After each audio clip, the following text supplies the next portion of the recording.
Boa tarde, meus amigos.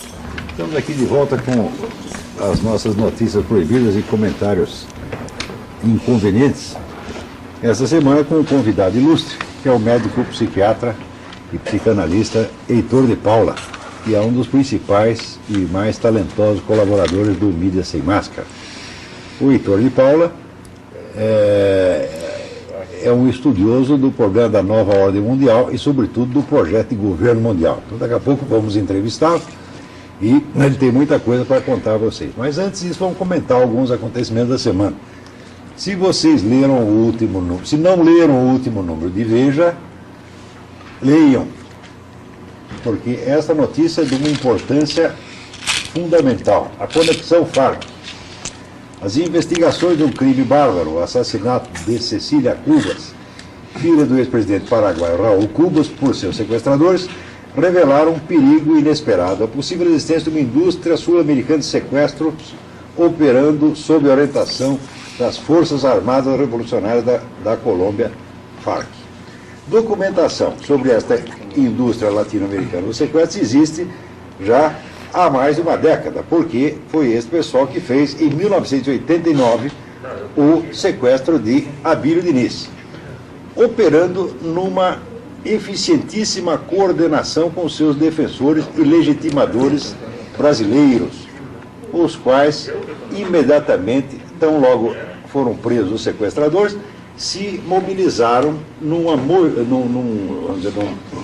em manifestações para que eles fossem libertados. Quer dizer, todo ato terrorista é sempre acompanhado de uma série de operações de suporte perante a mídia e a opinião pública. Então, a existência dessa articulação ficou claríssima na hora pela rapidez com que se mobilizaram, né, os defensores, patronos e protetores do terrorismo latino-americano em São Paulo, nomeadamente o senhor Luiz Eduardo Greenhalgh, dona Marlena Chauí, o então cardeal arcebispo Paulo Evaristo Arnes e gente do mesmo tipo. Então, está aqui a fotinho do Abílio Diniz. Na mesma época, não é necessário dizer que o seu Abílio Diniz foi instantaneamente afetado de síndrome de Estocolmo, pois ele próprio se tornou depois de uma doçura extraordinária para com os advogados dos seus sequestradores. Eu me lembro que, na época, eu escrevia para uma revista que era dirigida pelo genro do Abílio Diniz.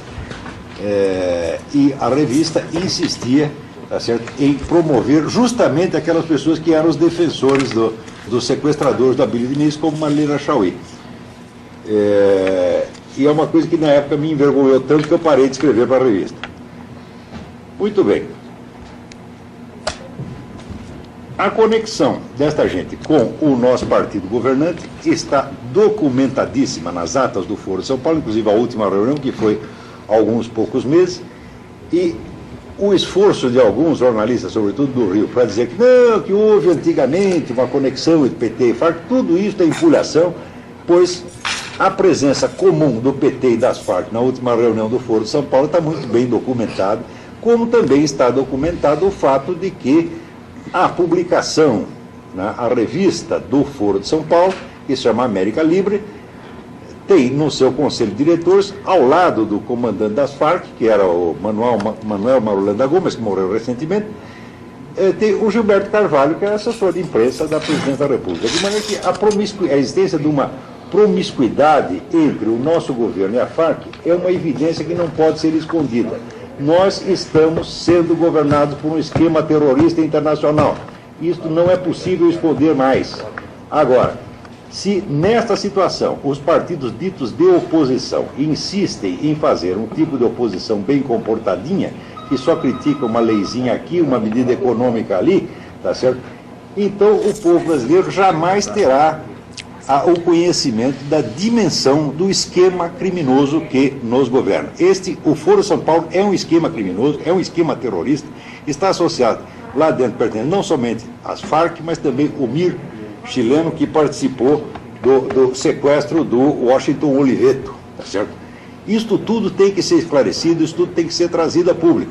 Ora, acontece que hoje em dia no Brasil, se você aponta esses fatos, as pessoas acham que é uma questão de opinião, ou seja, o povo brasileiro foi tão bem, vamos dizer, trabalhado e tão bem estupidificado por esse esquema de propaganda que ele não sabe mais distinguir o que é opinião do que é fato. Por exemplo, se saber se uma determinada organização tem ligação com outra ou não, não é uma questão de opinião política, não é para você ser de esquerda ou de direita, isso é uma questão de documento. Quer dizer, se duas organizações emitem uma declaração conjunta e as duas assinam, então é claro que estão associadas, pelo menos naquele ponto. Não há como questionar isso dizendo, não, isso é direitismo. Não, isso não é direitismo nem esquerdismo, isso é simples realidade. Mas a noção de realidade parece que está sendo arrancada da mente do nosso povo, tá certo? Numa espécie de operação hipnótica, para que todas as pessoas se tornem estúpidas e achem que tudo é uma questão de opinião. E daí, naturalmente, aqueles que já estão infectados disso vão dizer, não, você está dizendo isso porque você é artista, etc, etc. Ou seja, antigamente, no tempo que havia pessoas normais, você primeiro tomava conhecimento dos fatos, conhecia os fatos, e a partir daí você criava uma opinião. Hoje é o contrário. Quer dizer, hoje a opinião ela já cria o seu próprio fato, e ninguém mais entende que existem fatos e documentos que são independentes de opinião. Olha, por exemplo, se o senhor tem um processo judicial, se alguém o processa, o senhor processa alguém, o senhor quer que o seu processo seja julgado na base dos fatos e documentos ou da simples opinião, da preferência subjetiva do seu juiz? Isso quer dizer que no mundo da justiça, dos negócios, da vida prática, etc., nós sabemos o que é fato e o que é opinião, mas na política isso está proibido, tá certo?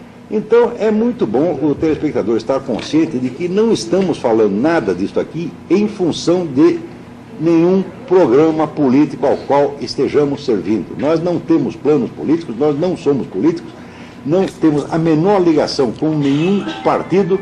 Para nós, nós desprezamos todos igualmente, tá certo? Porque os partidos atualmente se dividem entre os partidos que são criminosos e os partidos que são omissos e covardes. Nós não queremos conversa com nenhuma dessas pessoas, nem com nenhum movimento político existente ou por existir.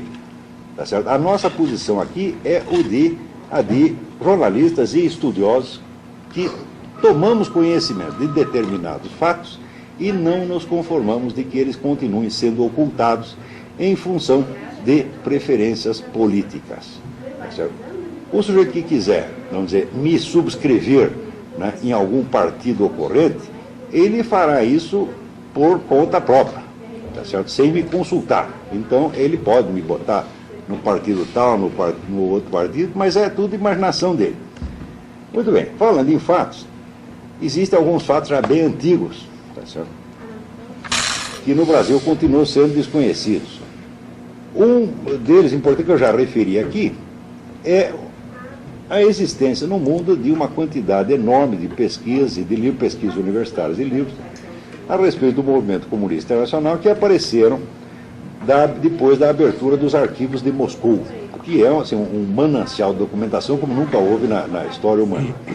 Então, houve dois historiadores americanos, Harvey Clare e John Earl Haynes, que começaram pela Universidade de Yale esta série que se chama Annals of Communism, do qual o primeiro livro foi esse aqui, The Secret World of American Communism. O livro é todo constituído de documentos transcritos e traduzidos frequentemente com facsímile, tá certo? Esses documentos se referem à ligação que havia entre o Partido Comunista Americano e o secreto soviético.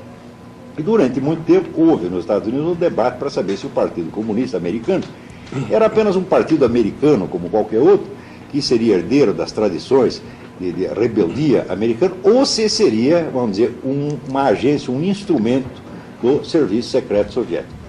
Então, esta última opinião, de que o Partido Comunista era apenas uma ponta de lança do serviço secreto soviético, era a opinião do falecido senador Joe McCarthy, o qual, por isso, foi condenado como se fosse um monstro perseguidor de inocentes. Hoje em dia, com a abertura dos arquivos e com a publicação desta série, não é possível mais ocultar, tá certo, que o Partido Comunista Americano era exatamente o que dizia o Joe McCarthy. Era uma ponta de lança do serviço secreto soviético. Aqui você tem todas as comunicações, todos os bilhetinhos, até os contra-cheques que o pessoal do Partido Comunista Americano recebia. Mas ainda quando o John McCarthy disse que havia 57 comunistas, agentes comunistas infiltrados no governo americano, e foi, vamos dizer, por isso foi rotulado como um promotor de escândalos, na verdade havia mais de 300, e hoje nós temos os nomes e as provas. Mas a prova principal não veio nem do serviço secreto dos arquivos de Moscou. Veio do próprio exército americano.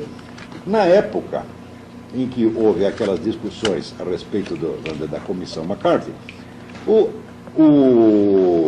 exército americano estava começando um projeto de decodificação das comunicações entre a embaixada soviética, tá certo, e o serviço secreto soviético. Aquilo é tudo feito em código, o código é extremamente complicado, e começaram um projeto de decodificação.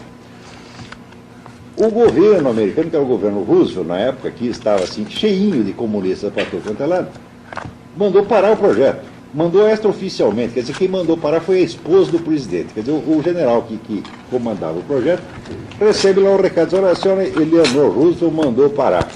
Tá certo? Então, ele fez que ignorava a ordem e continuou a investigação. Isso levou várias décadas para terminar, vamos dizer, a decodificação das mensagens. E hoje nós temos tudo, e saiu este livro aqui, Herbert Frommerstein e Eric Brindle, The Venona Secrets, que é a decodificação dessas mensagens. Isto aqui é a prova cabal de que tudo aquilo que John McCarthy na época falou era verdade. Mas tudo, mais até do que ele pensava. Ele mesmo não compreendia a dimensão do problema com que ele estava lidando. O John McCarthy, afinal de contas, era apenas um caipirão, não era nenhum muito inteligente, não. Ele estava descobriu aquele problema de infiltração comunista e começou a fazer barulho, mas sem compreender direito o que estava lidando. E acabou se dando muito mal, foi muito inábil, muito burro, né, na época. Veja, hoje se comprova, inclusive, que na mesma época o FBI já tinha essas decodificações em número suficiente para saber que as denúncias do McCarthy eram verdade. Mas acontece que o diretor do FBI, J. Edgar Hoover, não gostava nem um pouco do McCarthy e recusou a colaboração que poderia ter mudado o destino da história.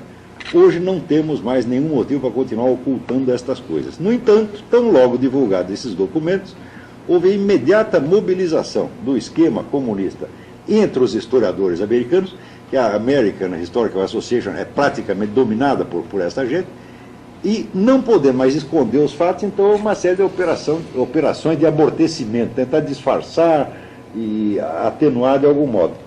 E o debate que se seguiu é então narrado pelos mesmos autores, John L. Haynes e Harvey Clare, nesse livro In Denial, que é denial é negação, quer dizer, as pessoas estão tentando negar o óbvio, né?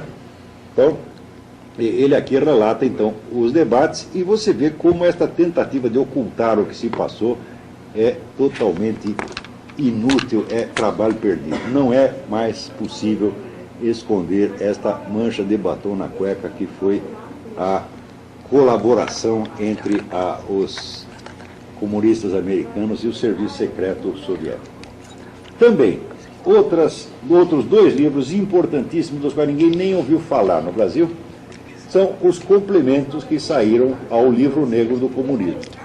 O Livro Negro do Comunismo, quando saiu na França, houve um debate muito intenso entre os esquerdistas, porque ninguém queria que o livro fosse publicado.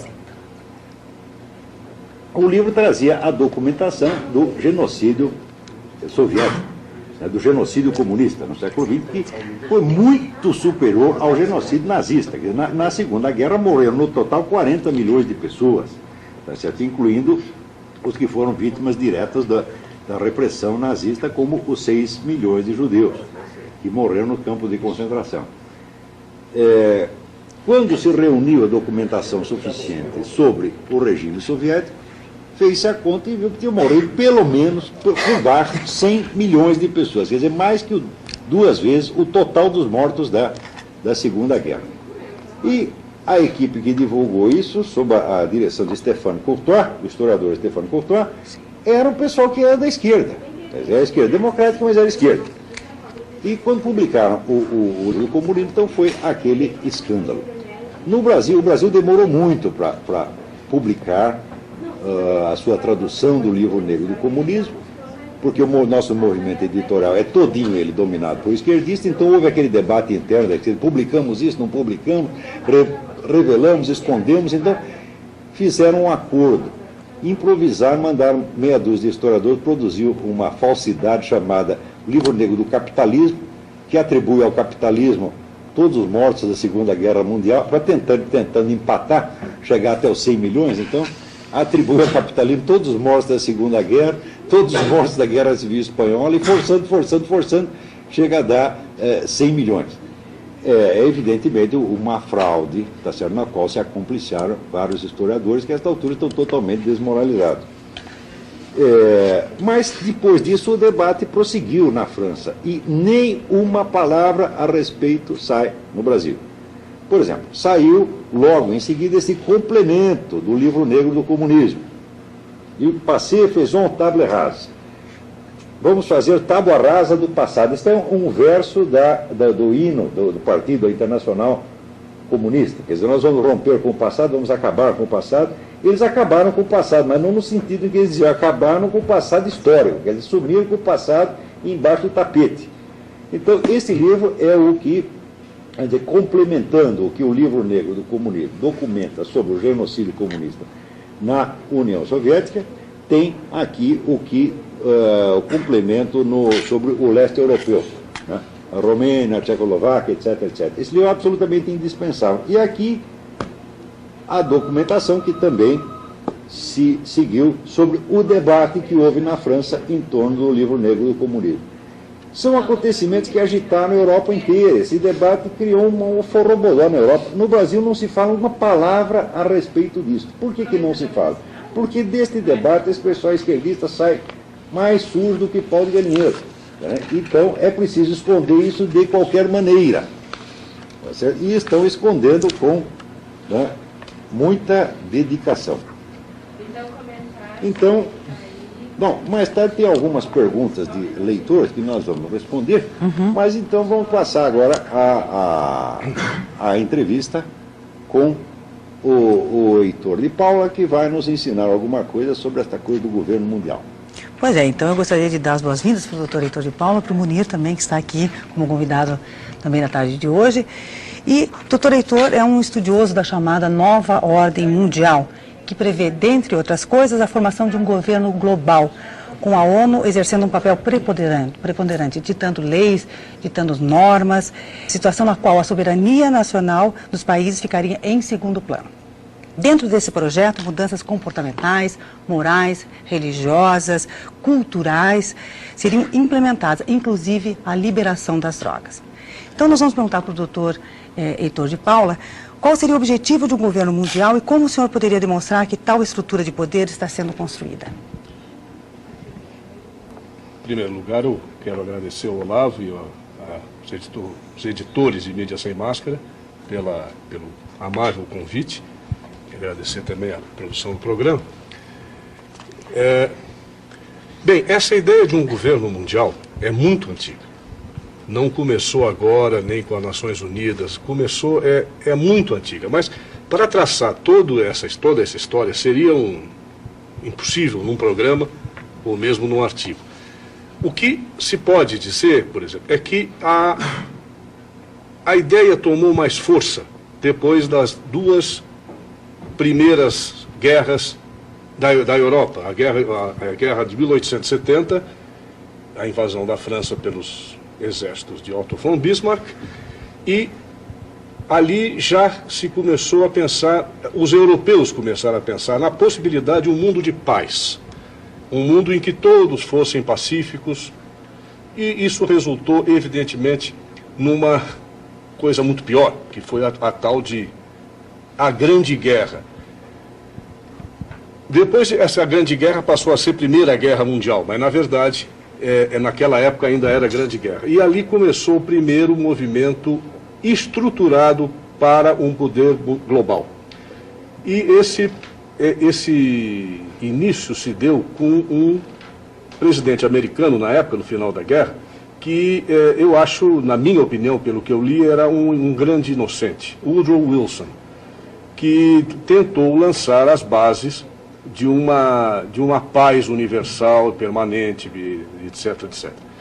Dali resultou uma organização mundial que já nascia morta, a Liga das Nações.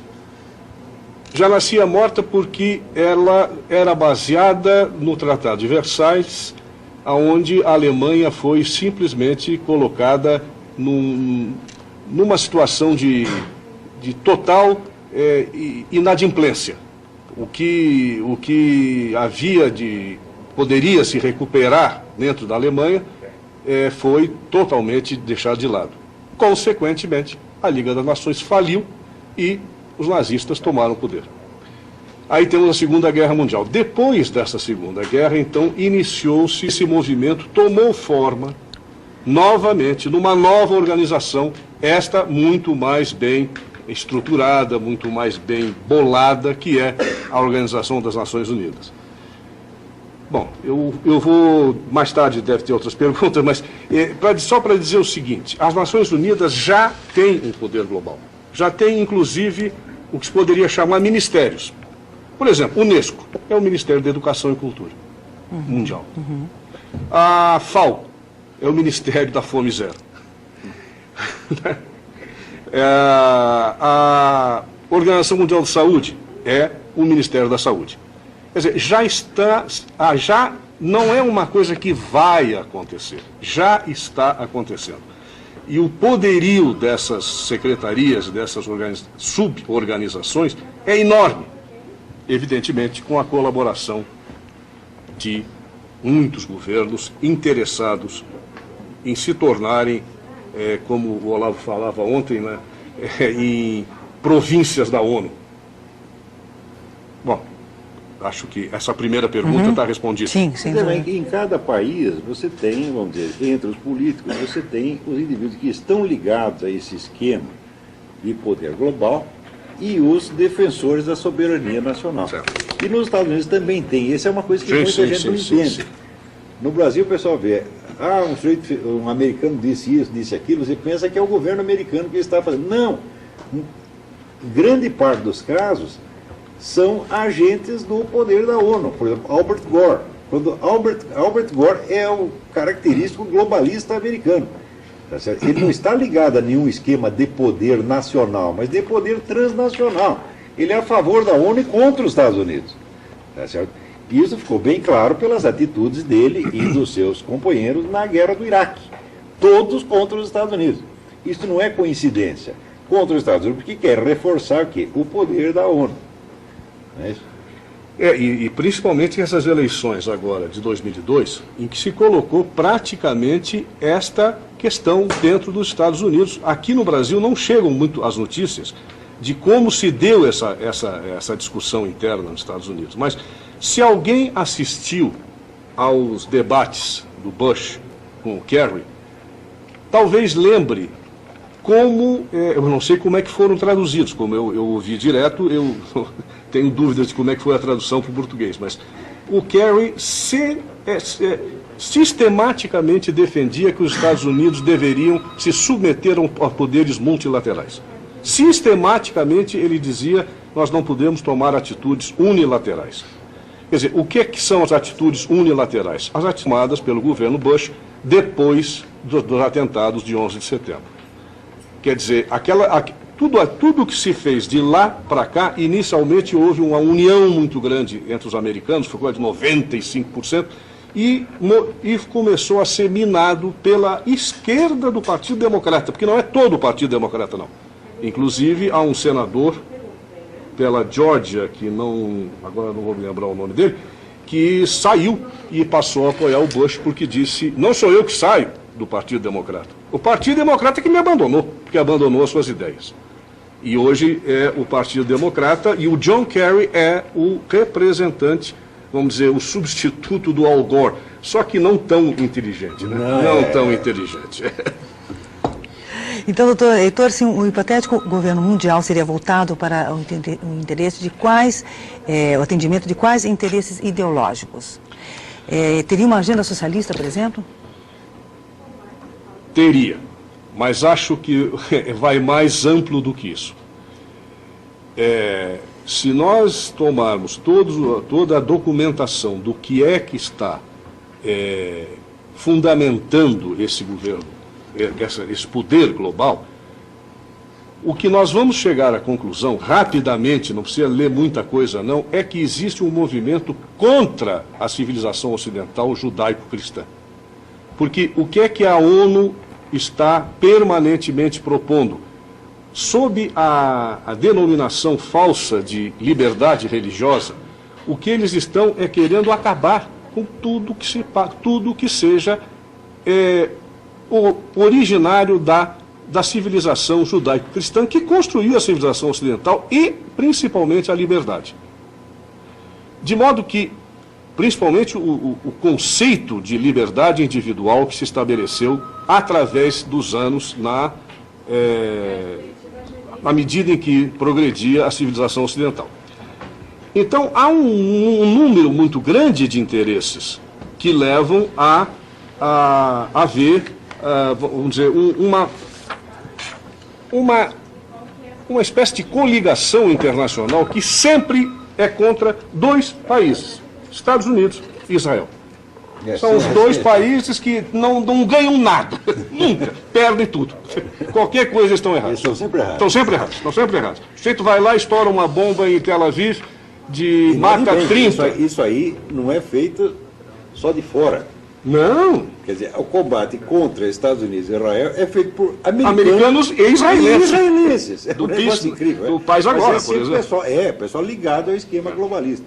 Então, a divisão política do mundo hoje já não corresponde aos Estados. Porque você Exato. tem o globalismo de um lado e os defensores de soberania nacional e da civilização ocidental por outro. Esta que é a divisão. E o debate em Bush-Kerry era isso. O pessoal aqui não chegou sequer a perceber isso. Né? Só para terem uma ideia de como a ONU vota, Fred Jedrich, do Freedom Alliance, fez uma estatística das votações na Assembleia Geral da ONU e deu o seguinte resultado. Dos 187 membros da ONU, 69% votam sistematicamente contra os Estados Unidos ou Israel. 31% variam. Não é que esses 31% estejam sempre a favor. Não, variam. Dos 114 membros do movimento falsamente chamado não alinhado, que é obviamente alinhado com esse esquema global, votam contra qualquer posição adotada pelos Estados Unidos 78% do tempo. Dos 22 membros da Liga Árabe, todos votam contra os Estados Unidos. Dos 56 membros da Conferência Islâmica, 79% é contra. Ele chega, eu não vou ler toda a estatística que não tem sentido, mas ele chega ao final de dizer que um único país vota 93% a favor dos Estados Unidos. Adivinharam? Israel. E o curioso é que as ações desse esquema global, que são francamente anti-americanas, no Brasil elas são atribuídas aos Estados Unidos. Nós recebemos aqui a pergunta do rapaz chamado Gabriel Wolff. Diz, o que você nos dizem das tribos amazônicas praticamente escravizadas por supostos missionários americanos? Digo, missionários americanos pertencentes ao quê? Um órgão chamado Conselho Mundial das Igrejas, que é ligado a esse esquema globalista, que é um órgão comunista. Então, esse pessoal, vamos dizer, da esquerda global, faz um estrago na Amazônia e depois eles mesmos acusam os americanos. Né? E as pessoas veem, às vezes, pela nacionalidade do agente, o sujeito é um americano, então deve ser o governo americano, o Estado americano que está fazendo. Não, é a Organização Anti-Americana Internacional, que faz o crime e ainda acusa a vítima. Eu tenho mais algumas perguntas que eu posso fazendo aqui. Pode, ela falou na Amazônia. Eu queria só dar um adendozinho na Amazônia. Então tá, fala, fica à vontade. Inclusive para o telespectador que fez a pergunta, porque em 2003... anunciava-se que os Estados Unidos tinham um livro de geografia em que tirava-se do Brasil a Amazônia como território internacional.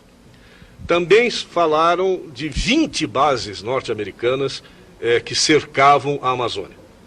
Um amigo que é militar da reserva me pediu que eu estudasse o assunto e escrevesse um artigo a respeito do que está acontecendo. Porque esse é um coronel da reserva que não está absolutamente interessado em anti-americanismo. Ele ficou desconfiado. O que é isso? Então eu fui estudar. E não é difícil. Para quem quiser, é fácil de pegar. Na verdade, esse livro era era um livro escrito em inglês. Um inglês que era escrito por brasileiros. Porque é mais ou menos as traduções como se fosse assim, aquele livro do Milor Fernandes, The Cow Went to the Swamp. A vaca foi para o brejo. É esse tipo de inglês que está lá. Ele está na cara que nenhum americano... de Catulé do Rocha, ou coisa parecida. E as 20 bases americanas, 18 têm apenas radares para rastrear satélites e também estão sendo realmente utilizadas para rastrear os aviões do narcotráfico, da Bolívia e da Colômbia. Apenas 2 têm poderio bélico. Uma delas fica, eu não me lembro exatamente qual a ilha do Caribe, mas voltada inteiramente para Cuba. Todo o trabalho dela é voltado para a Cuba, as antenas de radar, tudo. Não tem nada a ver com a Amazônia. Agora, não adianta, essa história continua sendo dita que são os americanos. O que interessa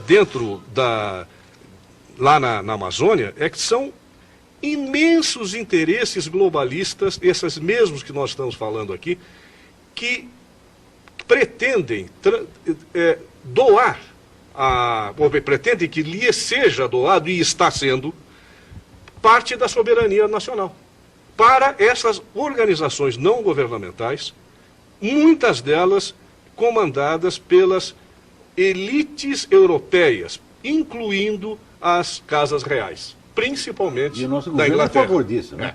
E o nosso governo está cedendo. Eu escrevi naquele primeiro artigo uma coisa que eu tinha lido que talvez acontecesse, que haveria uma organização não governamental interessada nas terras que margeiam a rodovia Cuiabá-Santarém. Não deu outra. É o último projeto do governo brasileiro. Já foram doadas essas terras. Evidentemente que a coisa não é bem feita. É feito assim, não, vamos defender o ambiente, não sei o quê, mas está sendo entregue para organizações europeias e japonesas também. Agora, dizer que não tem capital americano, é claro que tem. As fundações americanas que são a favor da globalização também estão lá. E são anti-americanas. E são anti-americanas. Esse pessoal do Gore, do Kerry, etc. Esta mesma gente que a nossa mídia todinha apoia e acha de todos divinos maravilhosos. Bom, então, uma pergunta do João Alfredo, do Portão. Ele pergunta se a ideologia da ONU é toda socialista? Não. Não, a ONU... Ela é anticristã. É anticristã e ocidental, ela não é socialista necessariamente. Existem partidos sociais. Nem se pode dizer que seja socialista, inclusive porque há um número imenso de países islâmicos lá. O que é uma coisa completamente, vamos dizer, insana. Esse grupo a favor da globalização é um grupo tão heterogêneo que eu acho que se eles chegarem a ganhar, eles vão começar a brigar entre eles. Porque não é possível muçulmanos de mão dada com homossexuais, que eles proíbem a homossexualidade lá. Matam! E os homossexuais estão dos lados. É o esquema da revolução desde cima, que explicava o Hermann Rausch. Exatamente. São forças heterogêneas que se juntam só para destruir uma, só para promover a grande reviravolta. E depois se matam umas às outras. É o que está acontecendo agora. Então está todo mundo contra Estados Unidos e Israel. Então é comunista, é islâmico, é casas reais, É um pessoal que, evidentemente, não pode se entender no positivo, só vai se entender na destruição. A Rosa do Juvevê, essa é para você, Olavo. Por que o senhor não apresenta o documento que o Lula assinou com as Forças Armadas da Colômbia na época da eleição? Mas já apresentei, meu Deus do céu. Esse foi um dos assuntos da semana passada. Mas como o brasileiro é teimoso. Já me fizeram essa pergunta 40 vezes. Por que o senhor não apresenta o documento? Eu já pus no Mídia Sem Máscara todas as atas do Foro de São Paulo, com todas as declarações assinadas, que foram tiradas do próprio site do Foro de São Paulo, que depois fechou. Tá certo? Eles fecharam para sumir com esses documentos, mas nós publicamos no Mídia Sem Máscara. Então vamos repetir o site do Mídia Sem Máscara? www.mediasemmascara.org. Procure lá, estão todos os documentos do Foro de São Paulo. Então a Rosa entra no site do Mídia Sem Máscara, www.mediasemmascara.org. E o Roberto do Centro, ele diz o seguinte: sou cristão, será que a liberdade não tem como antítese Ariel Sharon e Bush? Não tem como... Antítese. Isso. Mas o que a que liberdade... É a liberdade não tem como antítese Ariel Sharon e Bush. Meu filho, você é cristão? George Bush é o único governante cristão que existe no mundo. Tá certo? E Sharon é ortodoxo. É um ortodoxo eleito pelo partidos religiosos, Likud, que o apoia tranquilamente. Eu não entendi a pergunta. Quer dizer, talvez o senhor acha que eles são o anticristo? Então o Cristo deve ser o Yasser Arafat, né? Talvez o Fidel Castro, etc. E o Leandro do Cristo Rei, a ONU pode ser descrita como um organismo multilateral e democrático? Por quê? Daí ele pergunta. Bem, multilateral, sim.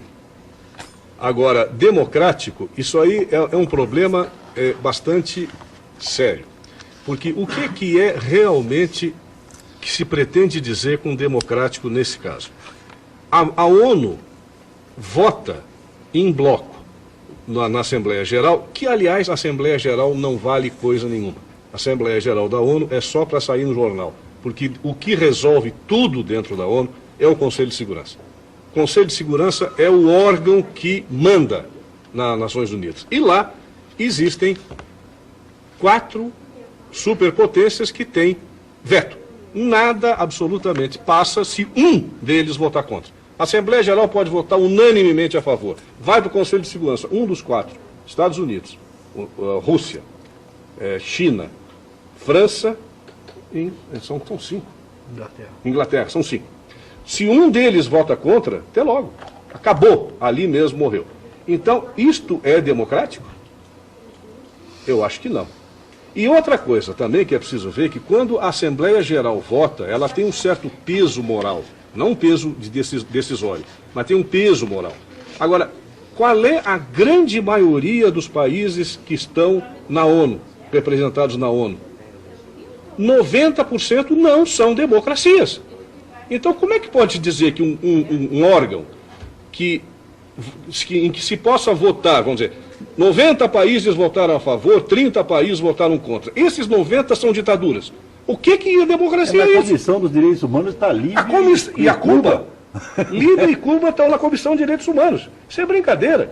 Mas eu queria voltar um pouco atrás para dizer, a ONU já nasceu também falida, já nasceu de uma mentira, porque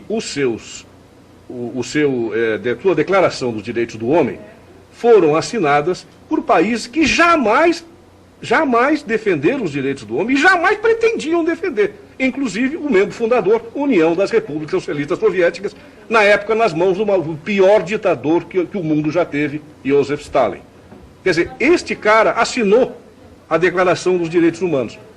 Para que vale isso? É papel de lixo, papel higiênico, não vale nada.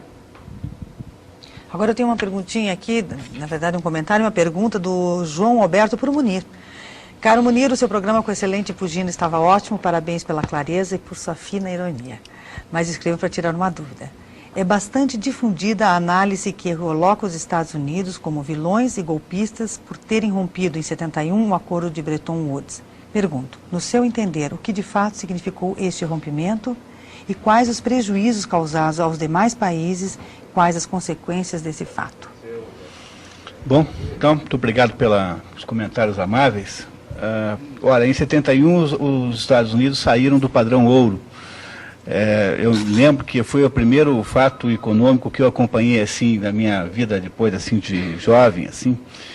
E o que é que significa romper com o padrão ouro? Era aceitar a inevitabilidade do fato de que não é possível, por razões operacionais, práticas, existir uma ligação concreta, direta, entre a quantidade de moeda e uma respectiva base de sustentação para isso, seja ouro, seja duas moedas, o que quer que seja. Então, na prática, o que aconteceu foi que o general Charles Pompidou, antes de 71, as notas de dólar traziam escrito sobre elas o seguinte, diz assim, o valor equivalente a este valor aqui pode ser resgatado em dólar no governo Tesouro Americano. Então, o Charles Pompidou, o Georges Pompidou, tá, que era um sujeito assim, da linha do De Gaulle, e era um provocateur, né, no sentido de que eles todos vinham os Estados Unidos assim com uma certa desconfiança, resolveu testar. Encheu um avião de dinheiro e mandou para os Estados Unidos para ver se o pessoal pagava mesmo. Como os americanos perceberam que iam fazer isso de vez em quando, resolveram então desistir do padrão ouro. Então hoje você não tem mais marcado nas notas de dólar que aquele valor é resgatável em metais preciosos, no caso ouro. Então, na prática mesmo, não dá para fazer. Você não consegue fazer uma economia funcionar, porque os estoques de ouro são muito flutuantes, eles variam conforme a intensidade de mineração, por exemplo, e aprendeu-se que se podia fazer a mesma coisa, ou seja, você podia continuar tendo uma moeda com estabilidade, como é o caso hoje de muitas e muitas moedas, sem que isso fosse necessariamente por meio de um lastro em natura, em alguma coisa que tivesse uma existência física concreta tridimensional. Então, como é possível manter uma economia funcionando hoje sem inflação, sem que haja esse lastro? Na verdade, o padrão ouro, de certo modo, obsoleceu em todos os lugares. Ele tinha sentido, e há muita gente que é saudosista dele, é claro, quando as economias eram muito menores, por exemplo. Mas hoje em dia não é mais possível fazer isso. E você, na prática, consegue os mesmos efeitos sem nenhum lastro. Não sei se você reparou, se os ouvintes repararam, mas, de certo modo, a inflação acabou no mundo. Não há mais países do mundo com inflação grande. Quando algum país tem inflação grande, estamos falando aí de 14%, 15% ao ano. E quase sempre são países conflagrados, países submetidos a desastres ou a guerras. E a inflação desapareceu por causa do fenômeno chamado globalização, que entre os seus efeitos positivos tem esse. Na hora em que os mercados ficam mais interligados, decresce o potencial de repasse de inflação para os preços, de modo que no mundo inteiro a inflação deixou de existir, sumiu, e hoje ela só aconteceria numa situação muito especial ou de muita desordem econômica. Até mesmo no Brasil, se percebe que não há mais inflação, sendo o mérito disso, em parte, dos economistas que fizeram o Plano Real, mas é, sobretudo, o mérito da economia internacional. A globalização gera um efeito que o professor Yuichi Tsukamoto diz ser uma deflação construtiva. Os preços se deflatam, quer dizer, eles baixam, e isso é construtivo porque isso é bom para o consumidor. Repare que o preço de todas as coisas é muito, muito menor hoje do que era antigamente, se você medi-los em dólar. O Olavo sempre diz que quando o presidente Roosevelt anunciou o New Deal nos Estados Unidos, ele prometeu que, se tudo desse certo, o governo americano conseguiria colocar sobre a mesa de cada família americana um frango por semana, como audaciosa promessa do mais rico país do mundo daquele momento. Nós sabemos hoje que o frango é um alimento extremamente acessível. Qualquer pobre brasileiro, em meia hora de mendicância esforçada, porém mendicância, né, digamos assim, é capaz de comprar um frango e comer um frango sozinho por dia. Então, houve de fato, na medida em que globaliza, os preços ficam mais baixos. Mas aqui, quando eu queria só que ficasse claro que eu estou falando aqui de globalização econômica, e não de globalização da nova ordem mundial, que é um processo completamente separado. Essas duas coisas, a nova ordem mundial e a globalização econômica, elas têm pontos de contato e elas são mais ou menos simbióticas. Elas existem como existem, por exemplo, aquelas bactérias que ficam nas raízes das leguminosas, como a soja. Mas elas são dois fenômenos diferentes com autonomia entre si.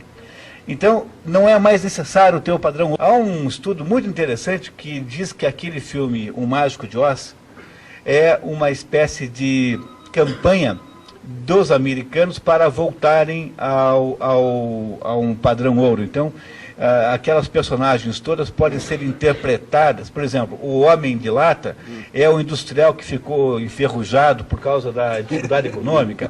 O tal do leão é um determinado senador americano que tinha tentado fazer, aí recuou, então ficou o leão covarde. Quer dizer, isso é muito interessante essa história. O tal do caminho que vai lá para o castelo do Mágico de Oz é dos tijolos amarelos, que são do padrão ouro, né? Então é assim, quer dizer, esse assunto era muito importante no mundo, as pessoas de fato tinham muito medo de que com a destruição do lastro houvesse uma desordem econômica absoluta, mas isso não aconteceu. E hoje em dia é completamente possível você relacionar a moeda não a um lastro pretenso de alguma moeda, mas relacionar a moeda, ou seja, o valor, a estabilidade da moeda, ao conjunto de fatos econômicos de um certo país. Quer dizer, é a prosperidade econômica de um certo país que diz quanto vale a moeda daquele país.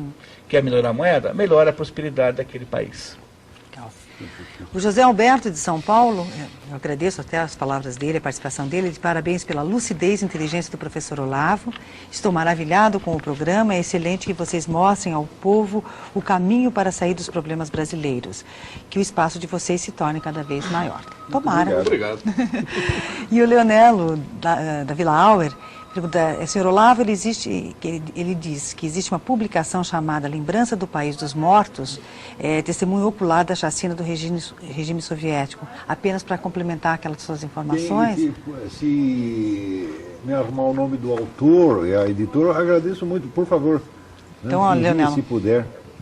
Então, e a Graça do Mercúrio pergunta assim, vocês estão querendo dizer que existe algum poder maior e pior que os americanos, que esteja desejando colocar os Estados Unidos como os vilões para dessa forma tomar o poder mundial? Infinitamente maior, infinitamente mais danoso do que os americanos. Não é do que os americanos são, do que eles pensaram em poder ser algum dia.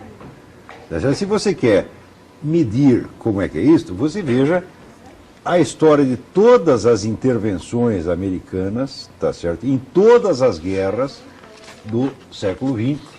O total de pessoas que morreram nessas intervenções é de 2 milhões de pessoas. Isso aí, só o Pol Pot matou isso em poucos meses. Tá certo? Se você pega a história da participação internacional da China, a China não faz como os Estados Unidos, que entrou no Iraque, derruba o governo tirânico, abre as cadeias, liberta as pessoas e institui eleições livres imediatamente.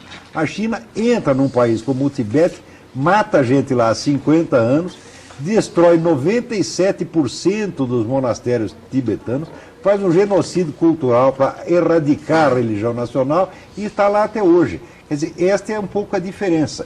Este esquema chinês está profundamente ligado à ONU. Né? Não é isso?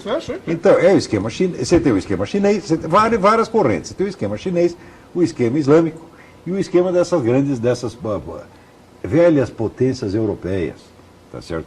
Então, tudo isso está juntado, junto com com a esquerda americana, a ala esquerda do Partido Democrata, Gore, Kerry e os Rockefeller, etc. E esta gente constitui o poder mundial, tá certo? O governo americano, perto disso, é um doce de coco. George Bush é o menino passarinho. Tá? Agora, o pessoal está com medo do George Bush, quer dizer, o brasileiro está maluco, está vendo todo o problema ao contrário. Né? Vamos lá, Heitor. Você sabe mais sobre isso? Não sei mais, não. Eu só queria complementar, lendo apenas uma frase aqui de um relatório da Comissão sobre Governança Global. Essa comissão é constituída por 28 membros de todo o mundo, inclusive uma brasileira, que é a professora Celina Vargas do Amaral Peixoto. Esse é um artigo extensíssimo, é um relatório mesmo, de 1990, 6 a 98. Eu quero ler para quem pensa que vai ter uma democracia global o seguinte: não existe modelo histórico para o sistema que estamos propondo aqui, nem nenhum método pelo qual o governo poderá decidir, este governo global, se os governados, poderão decidir se desejam ou não serem governados por esse sistema. A governança global é um procedimento em direção a objetivos definidos, que empregam uma variedade de métodos. Nenhum deles dá aos governados a oportunidade de votar sim ou não para o resultado. Então, quem acha que nós vamos... Não vai ser consultado. Nós vamos ter uma sociedade como foi a descrita por Orwell, em 1984, ou, pior ainda, acho eu, sei lá, pelo Aldous Huxley em Brave New World. Quer dizer, não se vai se perguntar. Agora, que as pessoas acham que este poder global vai ser democrático. Eles estão dizendo que não. Isso aqui não é uma reportagem, é um relatório assinado por essa comissão inteira.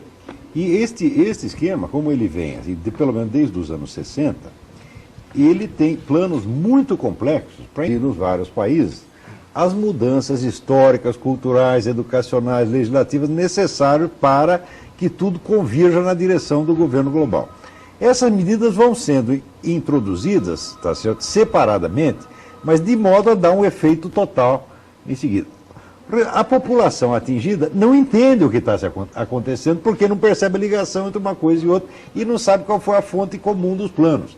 Por exemplo, um determinado governo brasileiro adota, sei lá, medidas educacionais X, X e Y. Por exemplo, daqui a educação politicamente correta, etc, etc.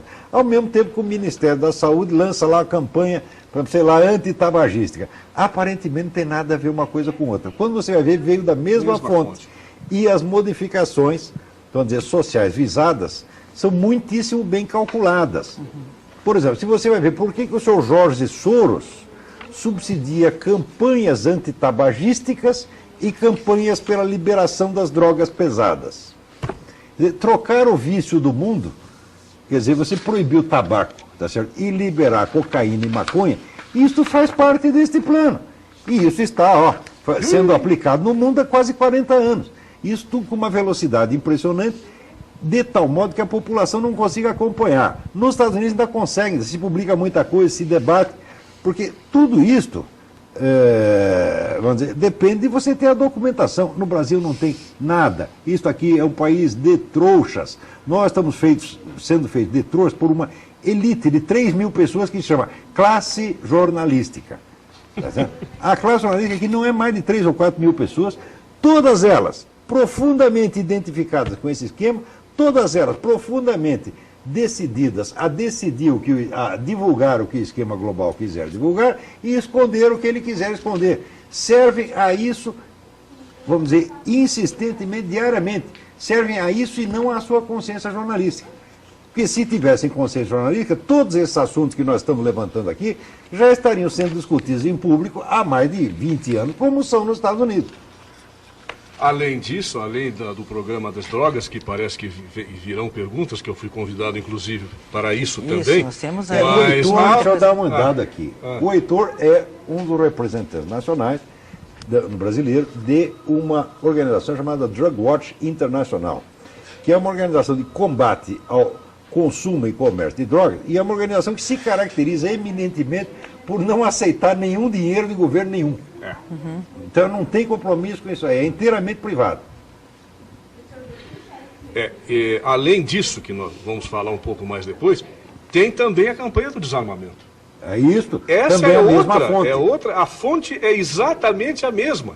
O desarmamento civil, ele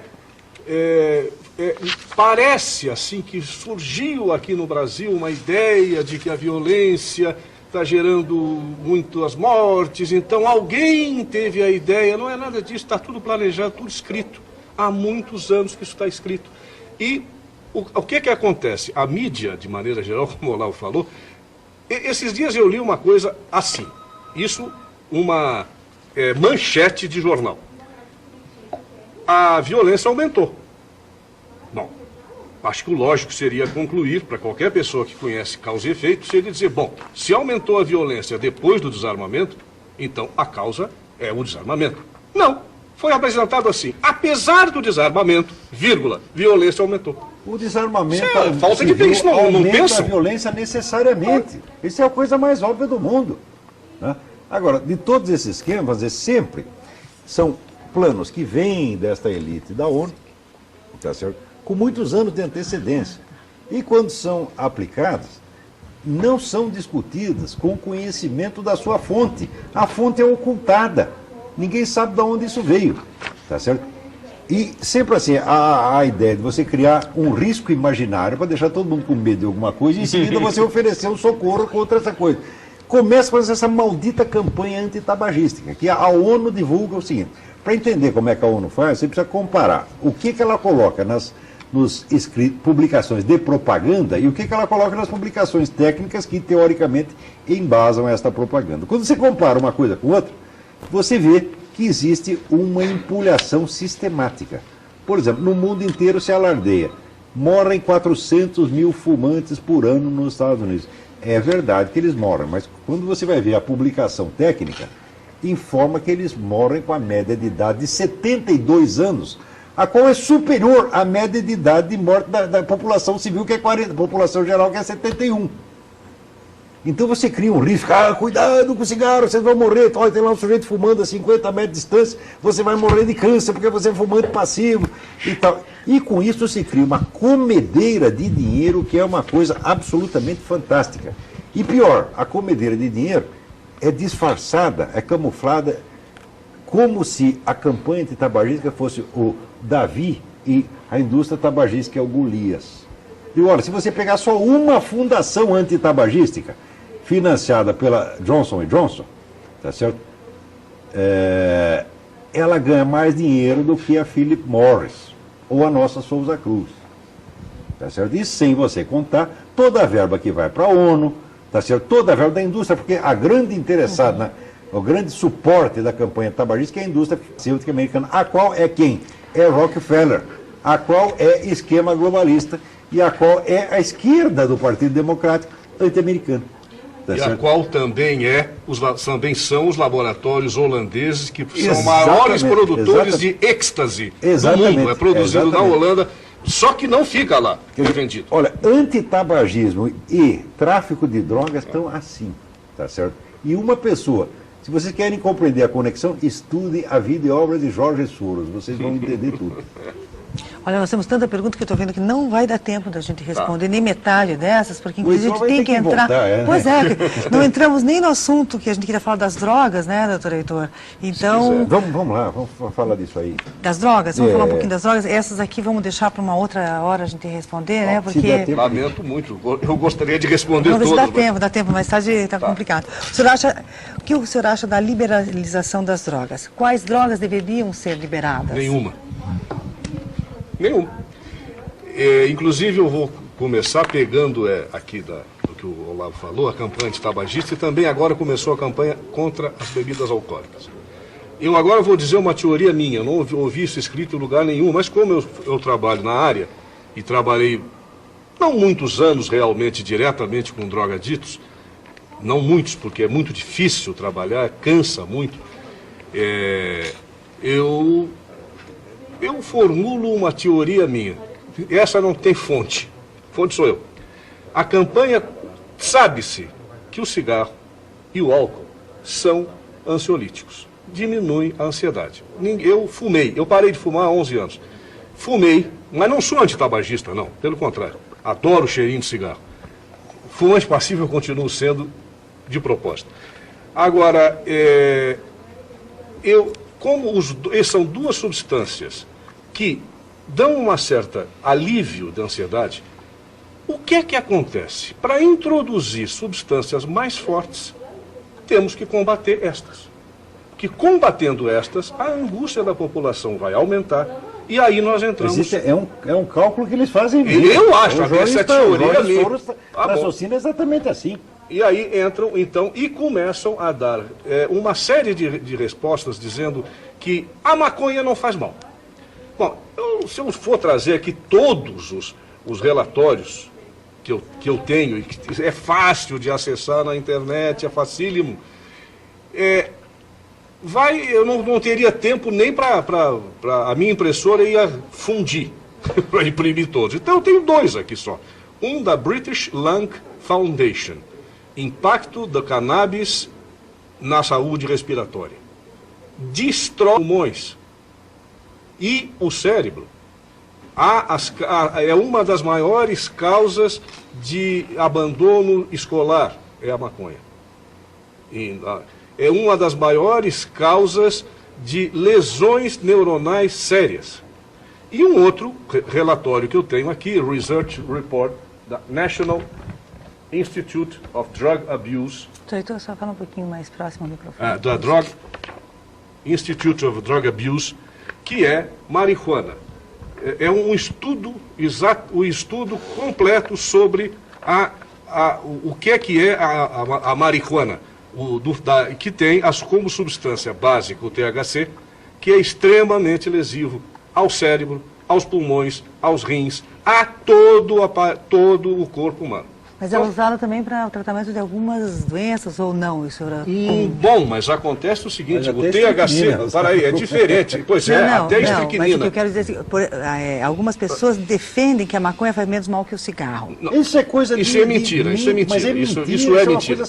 Eu não tenho como provar, mas tenho vários relatórios. Agora, essa questão do medicamento, é preciso colocar as coisas nos seus devidos lugares. É o seguinte... Um dos elementos básicos de muitos medicamentos, é o veneno da jararaca.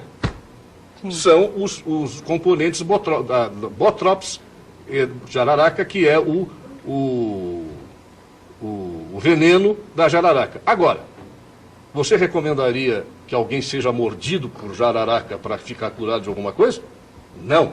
O que se pega é aquilo em doses medicinais. Sim. Então, se o THC pode ser usado em doses medicinais, é uma coisa. Então, um baseadinho por dia também não faz mal? É isso? Seria isso? Faz. O raciocínio é esse, mas faz. Não, porque endurece. Primeiro cigarro de maconha que você fumar, você já ficou um pouco... Olha aqui, tem outra coisa. Tem mais uma coisa que eles estão dizer. O papel... Olha lá, como é que a gente fica com o cigarro lá? Como é que a gente fica com o cigarro? O cigarro, ao contrário. O cigarro protege o cérebro. Você sabe que não existe fumante doente de Alzheimer? É? Olha, avô. Sério? Não. Essa campanha, a campanha tabagística é tão imensamente cínica e mentirosa. Sim, mas ela vai atacar os outros órgãos de uma maneira também... Mas ataque, você pode morrer então. Mas você morre aos 72 anos. Como, vamos dizer, esses 400 mil fumantes americanos. Então, mas voltando... Não há nenhuma prova de que o risco para a saúde seja significativo, tá certo, com o fumo, de que o fumante seja em maior risco do que a média da população. Não há nenhuma prova disso. Existe um site dedicado a publicar esta documentação. O site chama-se www.forces.org. Tá certo? Toda essa documentação que desmascara, vamos dizer, esta gangue da Organização Mundial da Saúde, está tudo publicado lá, que é matéria da própria Organização Mundial da Saúde, que fica, vamos dizer, oculto da grande mídia, não sai na grande mídia. Tá certo? A indústria do antitabagismo é mais rica, mais poderosa, mais próspera do que a indústria do tabaco jamais foi. Mas o doutor Heitor, como médico, ele comentou há pouco que o senhor não é a favor da liberação de nenhuma droga. Sim, não, eu acho que não se deve... E o álcool é uma droga, o cigarro é uma droga. Não, mas essas drogas não são tão maléficas quanto as que querem introduzir. Claro que o álcool, principalmente, é uma grande droga. É uma grande droga, é potente. Você já viu alguém que tem distúrbio de comportamento que fumou? Quer dizer, o sujeito fumou um maço de cigarro oleoso, ficou louco, matou a mulher? Não, de forma alguma, mas com bebida sim, a bebida é lícita. Com bebida uma droga lícita. Com bebida acontece, mas vinculada à quantidade. A quantidade. Isso agora, cocaína não depende da quantidade. Você, um pouquinho assim, você já ficou doido imediatamente, pode cometer um homicídio na mesma hora. Olha, eu tive uma experiência psiquiátrica bastante vasta, porque eu comecei antes de me formar no Sanatório Espírita de Pelotas, onde eu me formei lá, e fiquei 3 anos internado. internado como interno, não como paciente. Não como paciente. Inclusive eu era funcionário do hospital, eu ganhava para isso, e parte da minha mesada vinha de lá. E depois trabalhei mais 4 anos, depois de formado, já no Rio de Janeiro, em hospitais, e em todos eles que têm pavilhões de alcoólatras. É muito raro a violência dos alcoólatras, a não ser a doméstica. A doméstica, sim, isso é verdade. Há um grande aumento da violência contra o cônjuge, porque não é só o homem que bebe, não. Mulher também bebe. E contra os filhos. Isto é verdade, mas a violência voluntária cometida por alcoólatras é muito pequena fora do âmbito familiar. Agora, a violência indireta, por exemplo, se beber e sair dirigindo, aí é outra conversa. Mas maconha também dá a mesma coisa. E as pessoas dizem que não. Certo. Esse é o problema. Álcool, Agora, na sim. cocaína você realmente não depende da quantidade. Não, Não, dose não, é. mínima é suficiente para enlouquecer o camarada. Tá? Agora, e o cigarro, se você fumar 10 maços de cigarro por dia, você não vai ter distúrbio de comportamento. Não, ele vai por causa passar um disso. pouquinho mal da respiração, vai lá pegar um oxigênio no hospital, né? Passar mal de respiração coisíssima nenhuma. Eu não passei nunca. Olha, eu vou lhe dar 10 maços, um 10 maços não dado tem como. recente. Tá certo.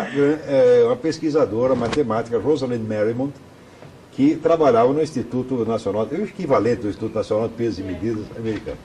Isso, o número de fumantes nos Estados Unidos diminuiu para mais de 1/3 no último tempo. E o fenômeno do fumo passivo praticamente desapareceu, porque em todos os lugares públicos ninguém mais pode fumar.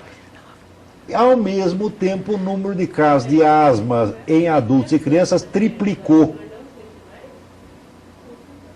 Isso é a prova estatística total de que não há correlação entre uma coisa e outra. Por quê? A proibição do fumo passivo, a proibição de fumar em lugares públicos, é porque causava asma nas pessoas. Tá certo? Então, eliminando a causa, deveria eliminar o efeito.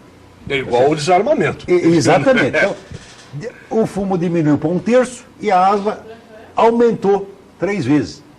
Isto, publicação da própria Organização Mundial da Saúde, só que ela não alardeia isso, ela não põe isso no cartaz. E o nosso Ministério da Saúde também não põe isso no cartaz, tá certo? Ele esconde publicação técnica.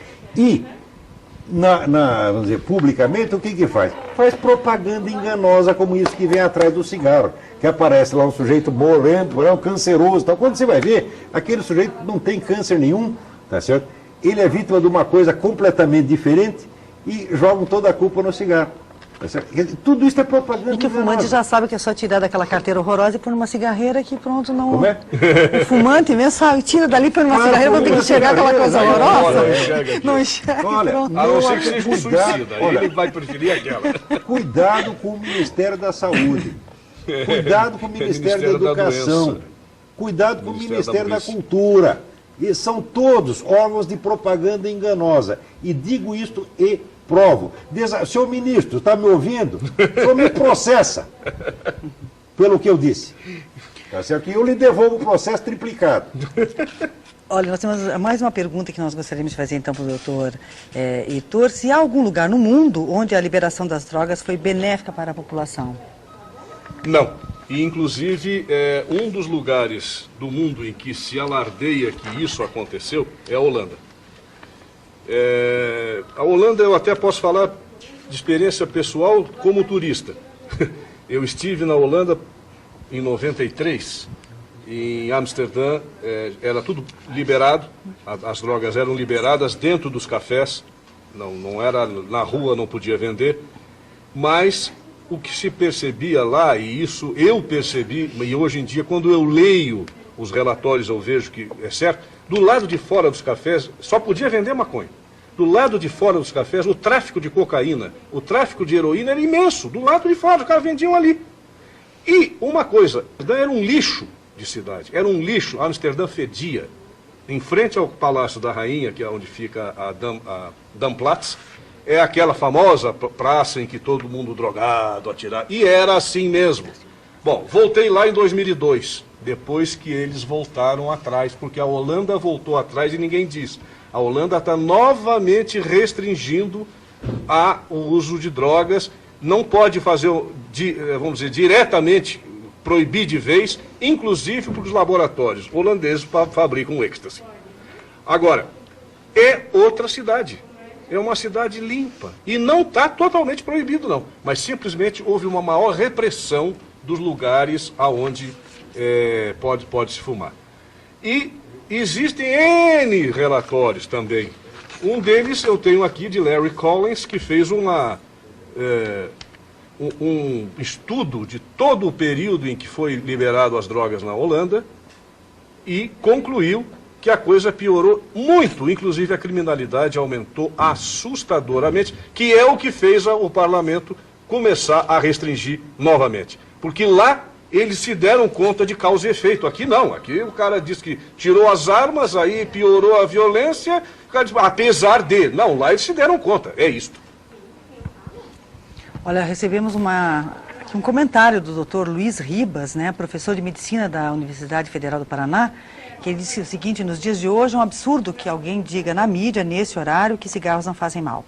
Muitas pessoas não têm informação alguma sobre o cigarro e podem acreditar nas besteiras que esse médico está falando. Besteira está falando você, rapaz.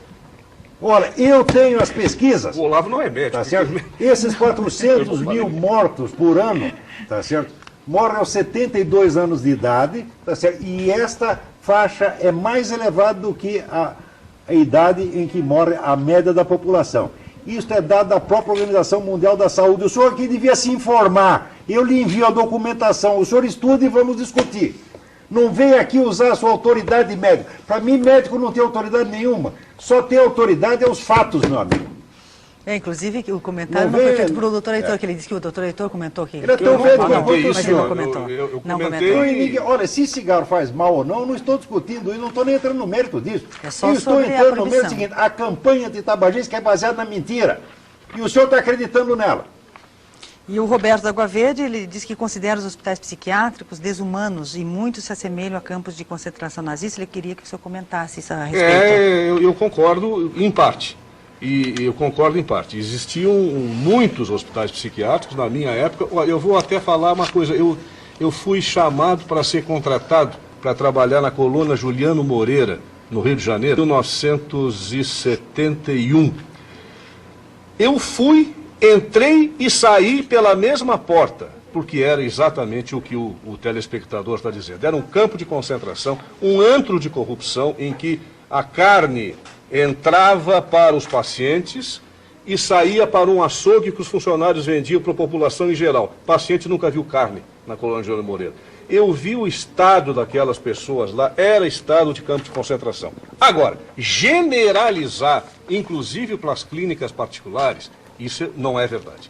Eu trabalhei em várias clínicas particulares no Rio de Janeiro, trabalhei em hospital escola, como eu já disse, na minha formação psiquiátrica inicial, onde absolutamente não havia nada disso. Agora, eu acho também que havia realmente há muita internação desnecessária. Isso é verdade. Havia muita internação desnecessária. E houve uma época em que, apesar de tudo, foi em 1974, nós tentamos fazer no Rio de Janeiro um grupo ligado ao INPS, tentamos começar a tirar pessoas que não precisavam estar internadas e estavam. E isso aconteceu no Rio de Janeiro. Agora, se voltou a acontecer depois, não sei. Mas não é a instituição. Quem faz a instituição é quem trabalha nela. Alguns são, outros não. Campo de concentração é diferente. Ninguém vai para o campo de concentração para dar balinha para os caras que estão lá. Agora, o hospital psiquiátrico tem a sua função, deveria ser muito restringida, deveria ser restringida, mas ela tem a sua função e alguns são muito bons. E agora então vamos perguntar para o Munir, como um economista liberal, como é que você vê essa questão do tabaco?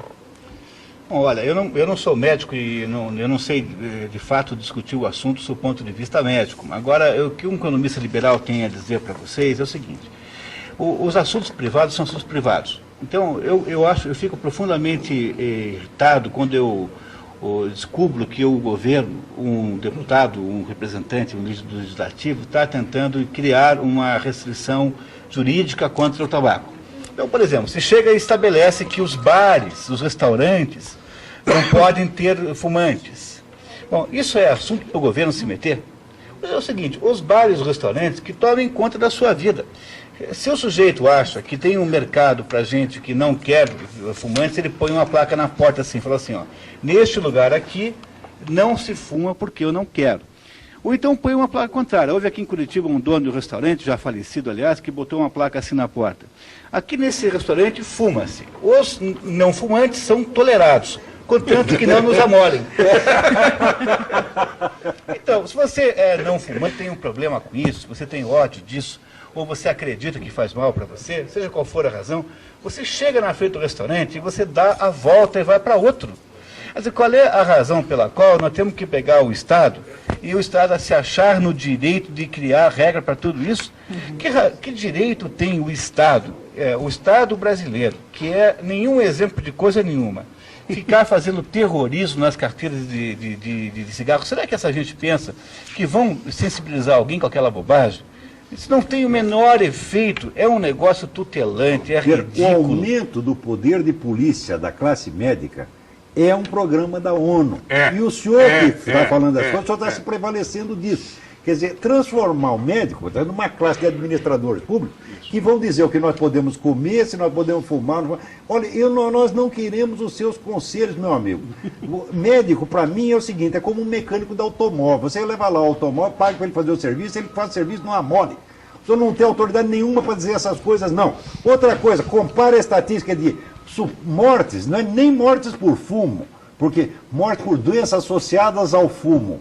Quer dizer que existem doenças que acontecem simultaneamente ao tabagismo, sem que haja prova de correlação. Compare essa estatística com mortes por iatrogenia. É muito menos perigoso fumar do que consultar qualquer médico e submeter-se a qualquer tratamento médico que seja. O senhor sabe disto, tá certo? As estatísticas de iatrogenia são muito claras. O Dr. Carlos da Silva Lacars, que foi secretário de Saúde em São Paulo, e que esse é um grande estudioso, escreveu um livro desse tamanho, Doenças Iatrogênicas, tá certo? E você ali via que o risco, tá certo, da prática da medicina é enorme. Quer dizer, vocês deveriam ter humildade, tá certo? E devem tratar de curar os seus pacientes em vez de querer mandar na vida deles.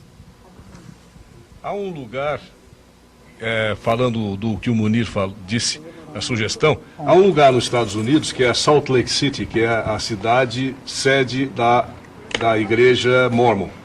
Os Mormons não podem fumar, tomar Coca-Cola, nem beber bebidas alcoólicas.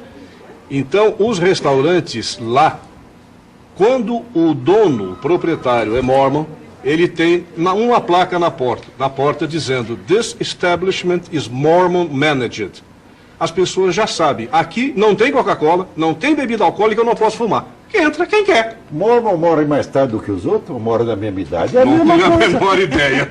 Mormon mora da mesma idade que os fumantes, meu amigo. Mas o ponto que interessa, resumindo a ópera, é o seguinte, independentemente da causa médica, da causa científica desse assunto, que parece de fato que é muito polêmica, e que, de fato, eu sugiro que nós desconfiemos do que o establishment está nos contando, sempre assim, né? Eu acho que há um princípio fundamental que devia estar atendido antes, que é o Estado não ter o direito de interferir em questões privadas. Então, se alguém não fuma ou não bebe porque a sua religião o impede, e essa é uma decisão de consciência e você faz voluntariamente, pois essa é a sua vida, faça o que quiser com ela. Agora, o que não pode é o Estado legislar sobre as consciências, porque isso é o que nós estamos fazendo, quer dizer, isso é uma aproximação crescente de um totalitarismo em que o Estado estabelece um padrão de comportamento, um padrão de pensamento, um padrão de raciocínio, um padrão de existência do ser humano, e nós todos vamos ter que entrar nele. Eu acho que esse é o ponto escandalosamente aqui ruim, porque se nós não tivéssemos dado ao Estado esse direito todo, uma boa parte dessas conspirações não teriam possibilidade de serem implementadas. A base de tudo é a liberdade individual. Tudo começa aí. Da sua vida. Então, se a gente não fizer alguma coisa a respeito disso, daqui a pouquinho tem toque de recolher, daqui a pouquinho tudo que você faz, tudo que você pensa é de alguma maneira intermediado por alguma entidade estadual, o que quer que seja. O governador do estado não quer que as pessoas não possam plantar soja transgênica, porque alguém na cabeça do governador, ele decidiu que não se pode ter soja transgênica no Paraná. Ora, O fato de que é possível levar a sério uma coisa dessa, quer dizer que a decisão de plantar soja transgênica ou convencional, que é uma decisão do agricultor, é uma decisão de liberdade econômica, possa ser de alguma maneira restringida, esse é o fato escandaloso maior de todos. Portanto, eu acho que a gente tinha que, em última análise, pensar em limitar radicalmente, profundamente a possibilidade legislativa. Quer dizer, sobre o que é possível legislar. Tem que estabelecer limitações gigantescas. Olha, eu acho que quem faz mesmo mal à saúde é o governo. É isso mesmo. O governo é que faz mal à saúde. Mesmo. E se a gente não der um jeito nisso... O Ministério da Saúde, sobretudo. Pois é. Tá. Então, eu sugiro que a gente faça o contrário. Então, comece a botar limitações no governo e não na sociedade. Porque o Brasil precisa, na verdade, de um choque de liberdade, e não um choque de restrições. Brilhante, maravilhoso. Esse é o ponto. mesmo. Bom, é um assunto realmente que aqui o Olavo mexeu com um monte de... A Joana Dalto aqui diz que é um desserviço para a população o senhor Olavo fazer apologia a favor do cigarro, indo contra opiniões médicas. Fazem esses médicos e a senhora. Caindo por terra todas as opiniões políticas e econômicas ditas até agora. Ainda bem que tem um psiquiatra ao seu lado. O psiquiatra está concordando comigo. O psiquiatra está concordando comigo. Estou concordando. E nós achamos que a senhora não está muito boa da cabeça, ela está muito assustada. Bom, eu não me meto de dizer isso. Ora, mas eu digo, disso, a senhora está muito assustada pela propaganda tabagista. A senhora leu algum desses documentos a que eu estou me referindo? Nenhum. A senhora não sabe coisíssima nenhuma a respeito. A senhora leu alguma coisa sobre doenças iatrogênicas? Não. A senhora confrontou as estatísticas de morte por doenças associadas ao fumo com morte por iatrogenia? Não. Então não dê palpite, minha senhora. E o que eu estou discutindo aqui não é uma questão médica, não. Isso é uma questão sociológica e estatística. Tá certo? Não tem nada a ver com a questão médica. Porque perguntar se cigarro faz mal? Claro que cigarro faz mal, feijoada faz mal, vinho faz mal, água faz mal, tudo tem um coeficiente de risco. Tá certo? Agora, quando você vai medir este coeficiente, você vê que ele é infinitamente menor do que estão dizendo, tá certo? E você vai ver que existem poderosíssimos interesses econômicos, burocráticos e políticos sustentando esta campanha anti-tabagista, sustentando na base de mentiras. Eu tenho as provas de que esta campanha é baseada em mentira, tá certo? Vamos publicar com o tempo todos esses documentos no Mídia Sem Máscara, uma parte já vem saindo, tá certo? Mas isso é escondido, por quê? Porque você tem o poder da indústria farmacêutica americana, sobretudo da FDA, que é praticamente, vamos dizer, comandada pela turma do Rockefeller, tá certo? Que é a mesma turma que financia a esquerda americana, a esquerda latino-americana. Se não existisse Fundação Rockefeller, já tinha fechado a esquerda aqui. E vocês estão todos, tá certo, e sendo manipulados por essa coisa, e não tem sequer a iniciativa de examinar. E quando nós sugerimos que você deveria examinar os documentos, a reação já é essa, absolutamente irracional, tá certo? Quase psicótica. Tá certo? Porque a pessoa ter tanto medo assim, de uma simples sugestão de que examine os fatos, não é uma coisa normal, minha senhora. Vamos pedir a vinheta para São Paulo? Vamos. Então, pode ser.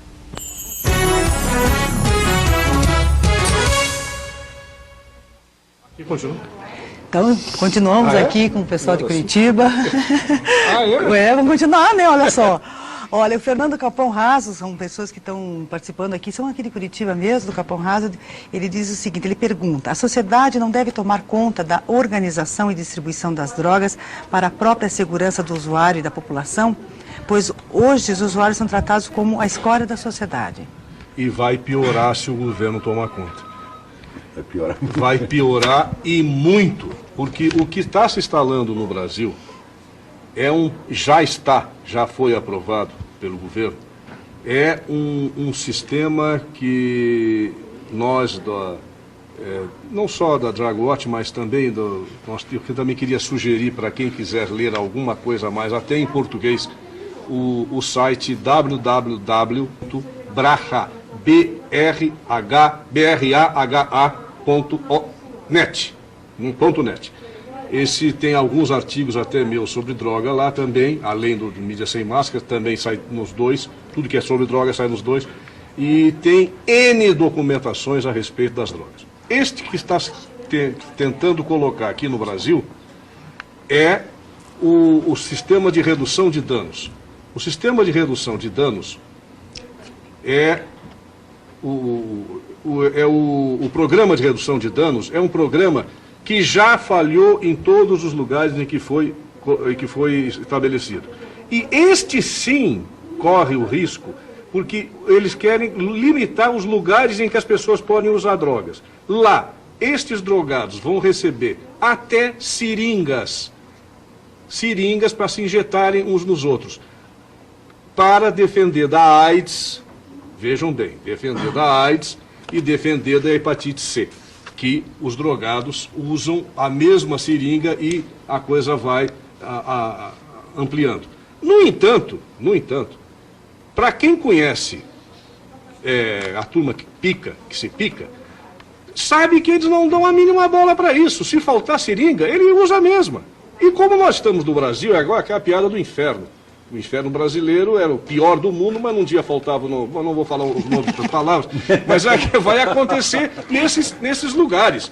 Vai acontecer, um dia é greve dos funcionários, outro dia faltou seringa, outro dia o laboratório não deu a bola para o ministro, a seringa não chegou, e vai continuar tudo igual, só que em guetos, tipos campos de concentração.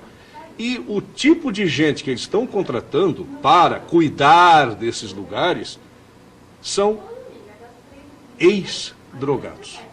Tenho minhas dúvidas. Olha, a Terezinha do Cajuru comentou aqui que há muito tempo não vi um programa tão bom. Que bom que a Terezinha está gostando do nosso programa. Não, tem muita gente gostando. Tem muita gente gostando.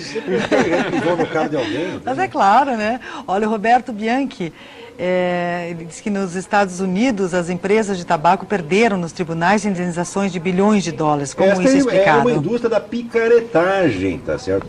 Sustentada pela indústria farmacêutica e por essas fundações milionárias. E pelos advogados. Exatamente. Que são os donos do país. E o Marcelo do Centro, ele pergunta o que vocês acham da cura da AIDS sendo uma doença inventada, já que existem cientistas desistentes que o HIV causa AIDS. Por que a mídia não comenta sobre esse assunto? Nunca até comenta, isso andou aparecendo, teve um sujeito no Fórum Social Mundial dizendo que o vírus da AIDS não existe, etc. Isso tudo pode se discutir e deve se discutir. Eu confesso que eu não tenho a menor ideia, tenho a menor conclusão. Eu acho que deve, eu acho que o vírus da AIDS existe sim, está bem caracterizado. Tal. Mas se quiser achar que não, problema seu. Quer dizer, não existe possibilidade de uma conclusão científica válida sem a confrontação dos dados e das hipóteses.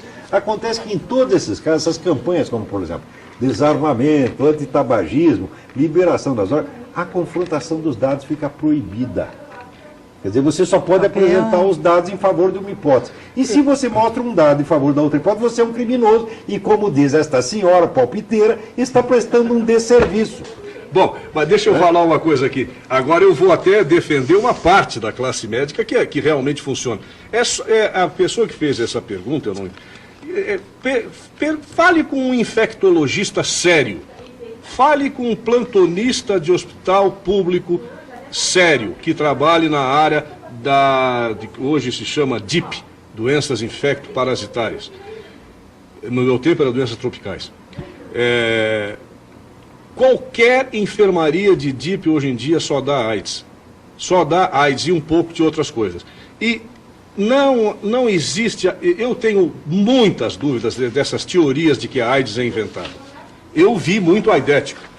Só se me deram alguma droga para eu ver um sujeito no mais lamentável estado físico e mental que uma pessoa pode chegar. Então, tem gente que diz que foi inventado pela CIA para dominar o mundo. Não, isso foi dito pelo presidente da África do Sul, Mbeki, que é uma invenção branca para liquidar com os negros da África. Tudo bem. Eu já tenho um comentário de um amigo meu que disse que quando surgiu a AIDS, ele disse que era a invenção da ex-mulher dele, porque agora que ele estava separado, ele não podia mais transar com ninguém. Bom, aí... Que era uma praga da ex-mulher dele. Essa tem uma outra... Ele que acredita, né? Tem uma outra, tem uma piada que o cara diz assim, a sua mãe diz pro filho assim, a sua mãe está muito mal, deve morrer, está doente e tal. Não se sabe se é AIDS ou outra coisa, mas você diz que é AIDS, tá? Bom, o Humberto, ele pede para comentar sobre a manipulação dos transgênicos, que na minha opinião é desfavorável à população, e o manejo das células-tronco, que pode trazer muitos benefícios às pessoas. Bom, eu acho que eu posso falar um pouquinho dos transgênicos, as células-tronco eu vou passar aqui para o médico. Tá. Então eu queria dizer o seguinte, olha, em primeiro lugar, nesse assunto transgênicos também vigora esta falta de debate sério, organizado e sereno. O que é assim, há um grupo de pessoas que são os ambientalistas que se dividem basicamente em dois subgrupos, que são os xiitas e os xaatos. E essa gente ambientalista passa a vida inteira fazendo escândalos, se vocês quiserem entender. Olha, um livro que é fundamental para que alguém interessado no assunto possa confrontar com outras visões, leia um livro chamado O Ambientalista Cético. Vou repetir, O Ambientalista Cético, que é um livro precioso, é um livro de uma clareza, de uma objetividade, uma honestidade surpreendentes, que diz assim, olha, de fato há problemas do planeta de ambiente. Mas eles não são do tamanho como se vende. E a razão pela qual os problemas que existem formam-se em problemas catastróficos com dimensões apocalípticas é porque em torno desse negócio de ambientalismo existem bilhões de dólares financiando fundações, ONGs, cientistas, publicitários, jornalistas, enfim.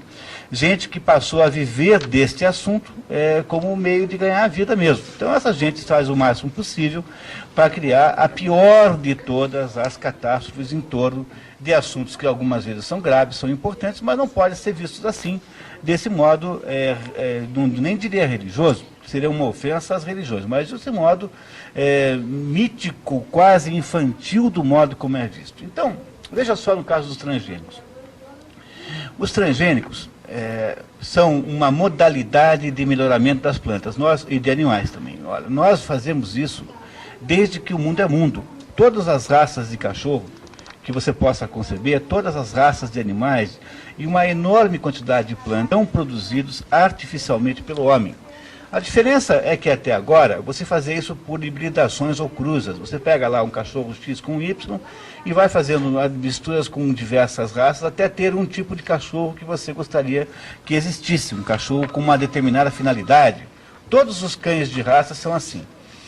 Bom, acontece que hoje em dia encontrou-se uma maneira de fazer a mesma coisa por outro meio. Você manipula genes e produz os efeitos que você desejaria ter por outro meio.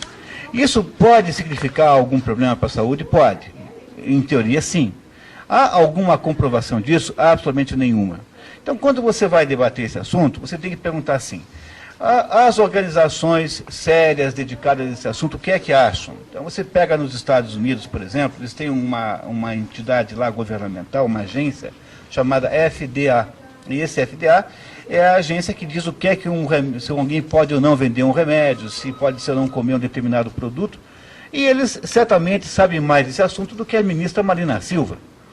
Então, enquanto os nossos ambientalistas aqui têm uma visão sobre esse assunto histérica e afetada por um desejo e uma necessidade de marcar uma espécie de presença política, você tem, do outro lado, pessoas que estão estudando o assunto e dizem assim, olha, nenhuma prova há aqui de que esses organismos transgênicos possam ser maleficentes para a saúde. Bom, se alguém aparecesse com uma boa argumentação, com uma boa prova, muito bem, vamos proibi-los. Agora, não é o caso. Então, qual é o caso finalmente? O caso finalmente, em que ele se resume? Numa espécie de quebra de braço político entre os ambientalistas e os outros, em que, usando argumentações fantasiosas e de absoluta natureza política, tenta-se fazer o quê?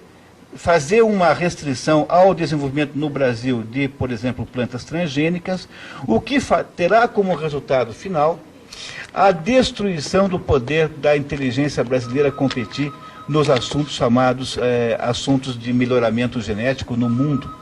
Então, hoje, a Embrapa, por exemplo, e o Codetec em Cascavel, aqui no Paraná, e a Fundação Mato Grosso, enfim, um conjunto de organizações brasileiras são capazes de dominar o tipo de planta, como soja, por exemplo, que se planta no Brasil. É desenvolvido no Brasil, nós ficamos com os royalties. Quando a gente acordar desse sonho ginasiano, dessa bobagem de ficar aí tentando debater esse assunto com gente maluca, nós vamos ter perdido esta vantagem frente aos outros países. É isso que a gente quer fazer? Não é. Quer dizer, o transgênico é uma absoluta e irreversível realidade no mundo da produção agrícola. Eu conversei, para escrever um livro, com as pessoas que mais entendem de soja no Brasil. A opinião é unânime. Daqui a alguma coisa como 5 anos, não há no mercado nenhuma soja que não seja transgênica. O que talvez não vá haver é esta soja da Monsanto, esta RR, que é, digamos, um transgênico de primeira geração, é um transgênico muito imperfeito ainda, é um transgênico muito limitado nas suas aplicações. Mas o fato da transgenia é um dado.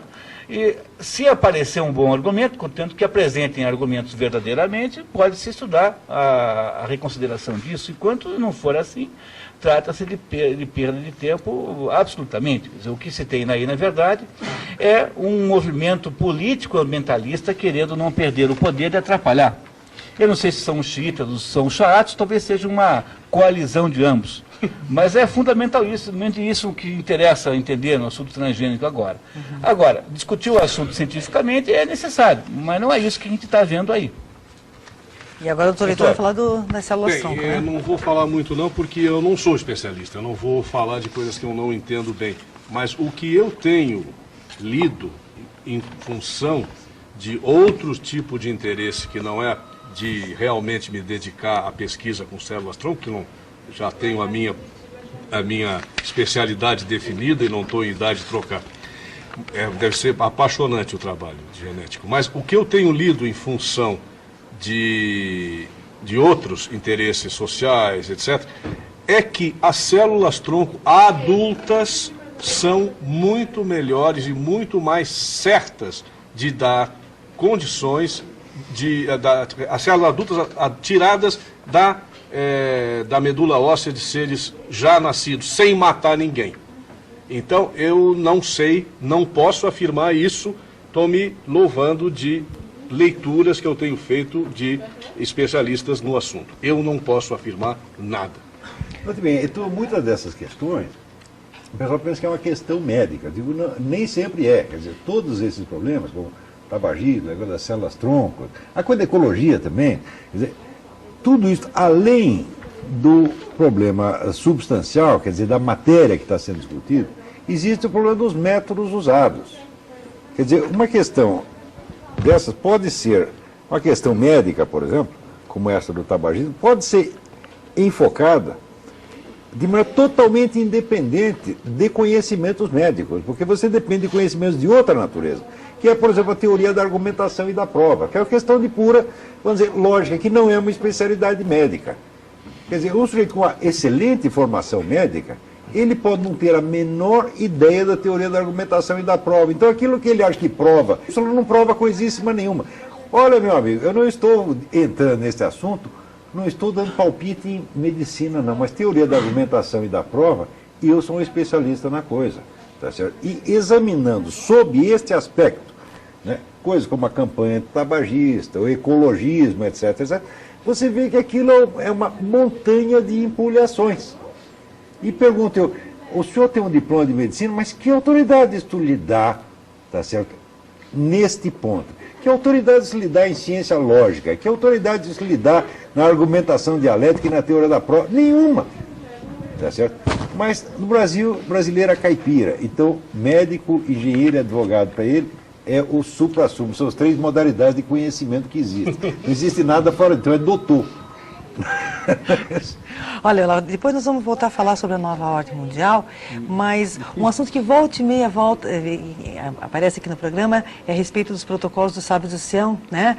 Então ligaram para cá perguntando o que vocês podem dizer a respeito disso, e o Alex de Orleans, que é economista, está fazendo pós em gestão de negócios, dá o parabéns ao programa e diz o que vocês podem comentar sobre o protocolo do Sábios do Sião. Alguma coisa, inclusive eu fiz um estudo a respeito, quer dizer, eu também coloquei essa pergunta para mim mesmo há mais de 20 anos atrás e fui procurar até descobrir do que se tratava. Acontece que havia no século XIX um romance de um autor chamado Maurice Joly, que chamava Diálogos no Inferno. Então, quer dizer, e que ali se esboçava a ideia de uma conspiração mundial. Mais tarde, a polícia secreta russa do tempo do tsarismo, né, Ucrânia, trabalhou este romance e produziu, então, este negócio chamado Protocolo dos Sábios do Sião, que é a descrição de uma conspiração mundial que teria sido encabeçada pelos judeus. Na descrição, vamos dizer, dos planos futuros, existe muita coisa que veio a acontecer realmente. Tá certo? Por quê? Porque não precisa uma conspiração mundial para que haja movimentos históricos mundiais, como, por exemplo, esse movimento pelo governo mundial. Não tem conspiração nenhuma, é uma coisa pública, é uma corrente histórica. Se você fizer uma análise bem feita das correntes históricas, de o que elas estão tentando produzir, para onde estão tendendo, então você chegará à conclusão que, de fato, existe uma tendência à unificação do poder mundial. Não precisa ter conspiração nenhuma. Tá certo? Agora, o que este documento faz é, de fato, misturar, vamos dizer, uma análise histórica que nem sempre está errada, como, por exemplo, a ideia do anticristianismo crescente aconteceu de fato, tá certo? É uma corrente que já existia na época e que aumentou depois. Uma coisa é você fazer uma análise histórica e outra coisa é você dizer que é uma conspiração e autoria, né? E botar, sobretudo, atrás os judeus. Falar, quantos milhões de judeus tem no mundo? Tem 18 milhões de judeus. Não dá para fazer uma conspiração mundial, meu amigo. O número é insuficiente. Além disso, se os judeus fizerem essa conspiração, estão conspirando muito mal, porque só levam na cabeça, pô. Não é isso? Se eles são conspiradores, são os piores do mundo. Porque só se ferra. Se ferrar na Rússia, se ferrar na Alemanha, agora se estão se ferrando no Oriente Médio, depois estão. Então, se eles conspiram contra si mesmos. Quer comentar alguma coisa? Não? O Eduardo do Bigorrilho, ele pergunta quais os interesses das grandes fundações Ford, Rockefeller e a nova ordem mundial. Eu tenho uma teoria a respeito disso. Opa!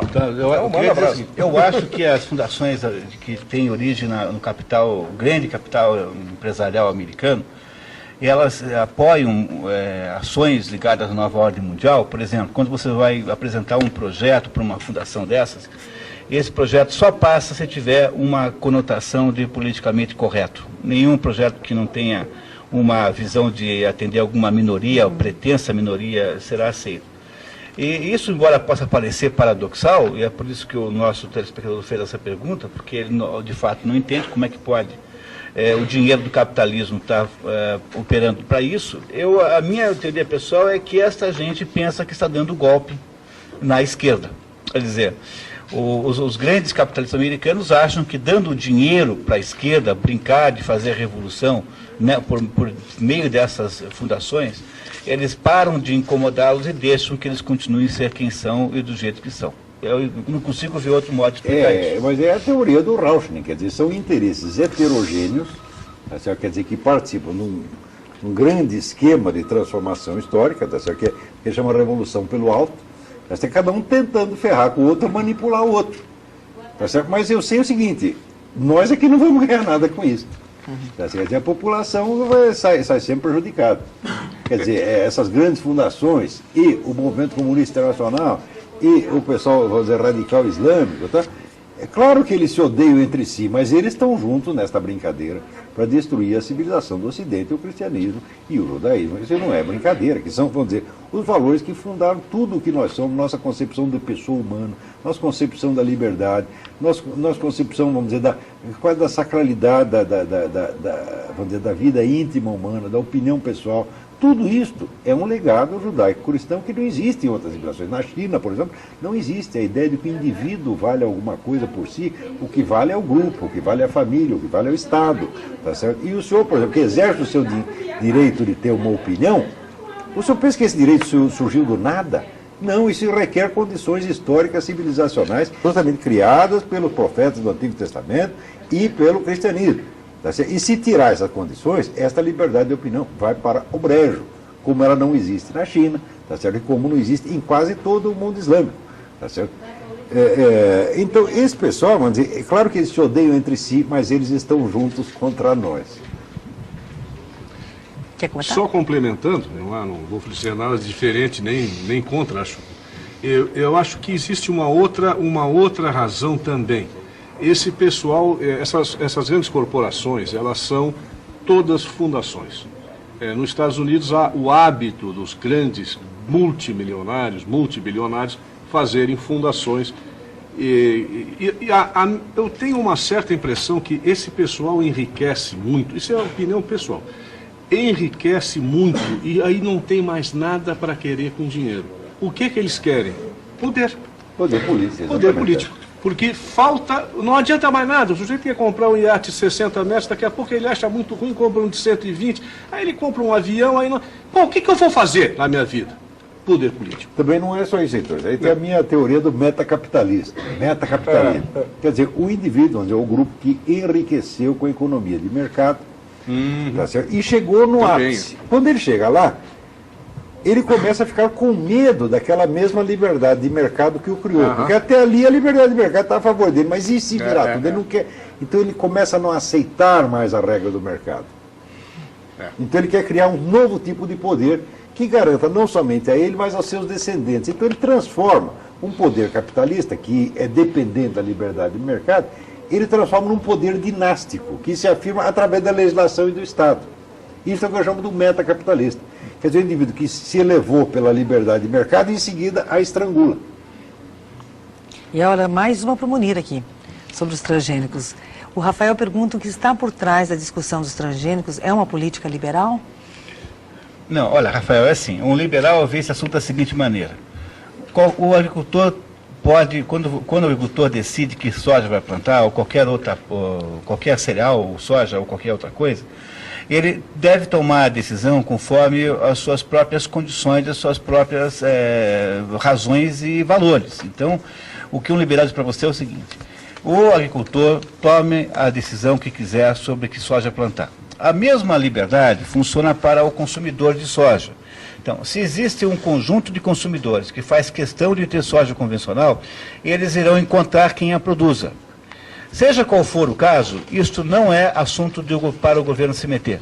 O governo não tem nada a ver com essa escolha, pela mesma razão pela qual o governo não tem nada a ver com o fato se você compra um Volkswagen ou se você compra um Fiat. Essa é uma decisão entre você, a Fiat e a Volkswagen. Não tem ligação nenhuma com o Estado. Então, esta é a visão liberal do assunto.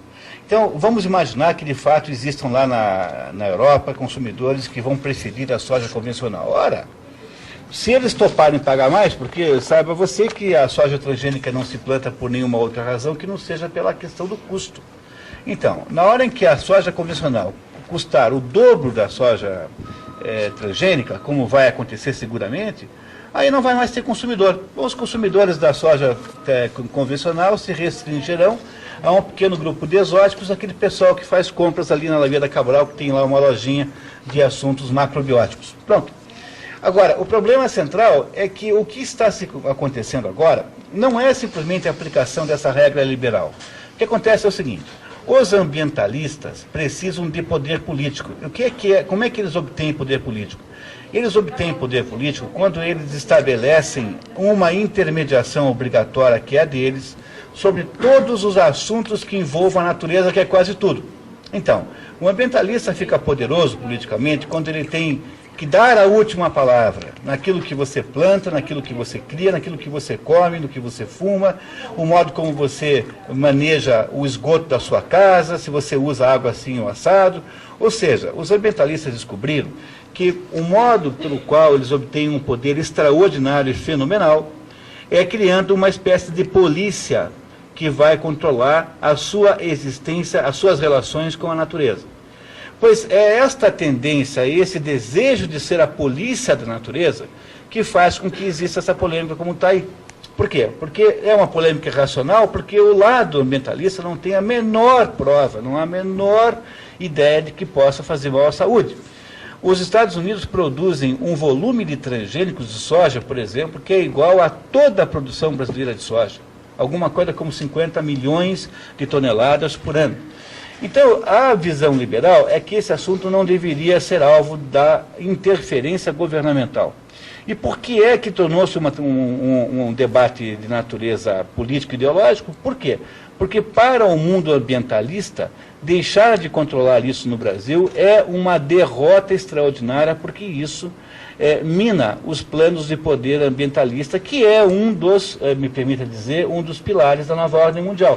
Você não gosta mais das religiões? Quer dizer, todo padre agora é pedófilo? Não é essa a ideia que os filmes de Hollywood põem? Outro dia eu me dei conta que não tem mais filme em Hollywood que não tenha um caso de abuso sexual. Você sabe qual é a classe É como se todo homem... recordista de crime de pedofilia no mundo? Os assistentes sociais da ONU. Mas é muito mais caso do padre e ninguém fala. Pois é, mas veja só, o que faz o Hollywood é dizer para você que está ouvindo o que nós estamos falando, que todo homem heterossexual, branco, é um ser pedófilo, um abusador sexual em potencial. É por isso que todo filme, todo seriado americano necessariamente tem lá um caso, um episódio em que aparece, como se os americanos, como qualquer outro lugar, fossem abusadores sexuais dos filhos.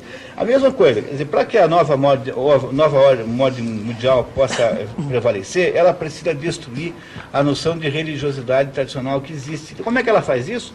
Ela põe no lugar da noção de divindade, na divindade, por exemplo, cristã, ela põe, no lugar disso, põe a natureza. A natureza passou a ser uma espécie de culto novo pagão, que é o que tem hoje. Então, as seclas desse novo paganismo, que são os ambientalistas, precisam ter um poder de polícia sobre todo mundo. E é por isso que fica essa criação de caso com tudo quanto é assunto, quando na verdade esse é um assunto da natureza completamente serena, tranquila, era só questão de analisar as coisas tais como elas são.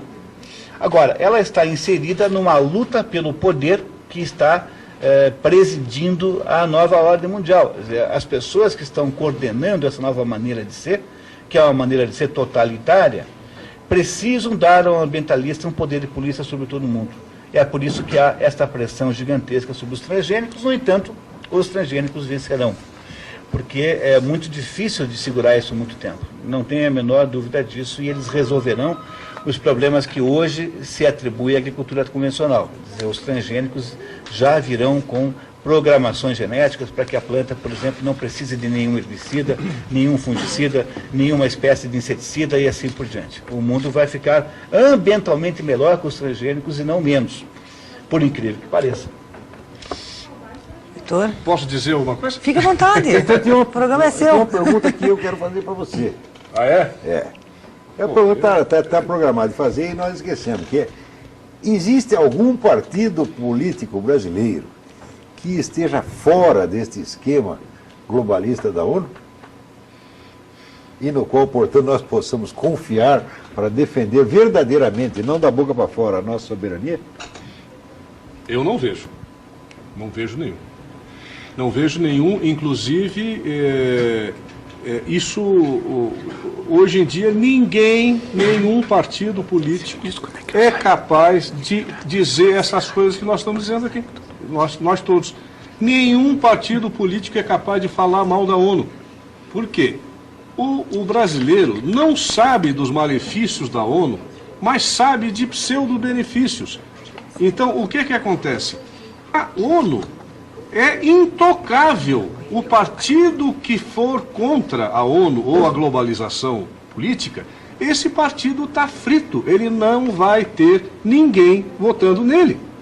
E para complementar o que está na mesma pergunta, do que o Munir falou, quando ele fala da liquidação da religiosidade cristã ocidental, eu vou falar o que eu aprendi inicialmente com o Olavo, mas depois me estendi e fui longe. Que todo o plano educacional da Unesco é baseado numa mulher chamada Alice Bailey, que ela recebe esses dados supostamente de um monge tibetano que viveu há 5.000 anos atrás, e ela é a grande influência sobre Robert Mueller, que é e foi assessor da Unesco durante uns 15 anos, vários secretários gerais, assessor, exatamente a ideia básica dessa educação que a Unesco transmite para os países que estão baseados que aceitam a Unesco, é exatamente isso que o Munir falou. A natureza, o retorno à Mãe Terra, o retorno a terra é o nosso Deus. Ocultismo muito do vagabundo dessa Alice Bailey, né? Quer dizer, a Alice Bailey via coisas, por assim dizer, era visionário que achava que recebia mensagem de um monge tibetano, né? o qual nunca foi consultado a respeito e que ninguém viu em parte alguma. Mas o nome existe, João E Kuhn. essa picareta foi a mestra do Robert Mueller, que é o formulador da política educacional da ONU. Então, é para destruir o cristianismo e impor no seu lugar esta vulgaridade, essa besteira ocultista, tá certo? Do culto de Gaia, da Mãe Terra, etc, etc. Né? Isso é de coisa de gente que é idoso, pô. E é isso que eles estão fazendo com a humanidade, estão chamando isso de educação. Eu vou tomar um outro exemplo daqui, mexendo nisso e ao mesmo tempo também ao desarmamento. Por exemplo, e eu vou dar uma opinião que muita gente me pergunta, como eu sou psicanalista, psiquiatra e tal, o que se deve-se ou não permitir às crianças terem brinquedos, arma, revólver, metralhadoras, etc. Isso virou vamos dizer, virou um caos, virou um inferno. Não se pode, criança não pode brincar com arma. Ora, o que acontece? Há o brinquedo, as pessoas não entendem muito o que o brinquedo serve. O brinquedo serve para a criança ir se preparando às funções que ela vai ter como adulta. Quem é que usa arma na infância? Os meninos.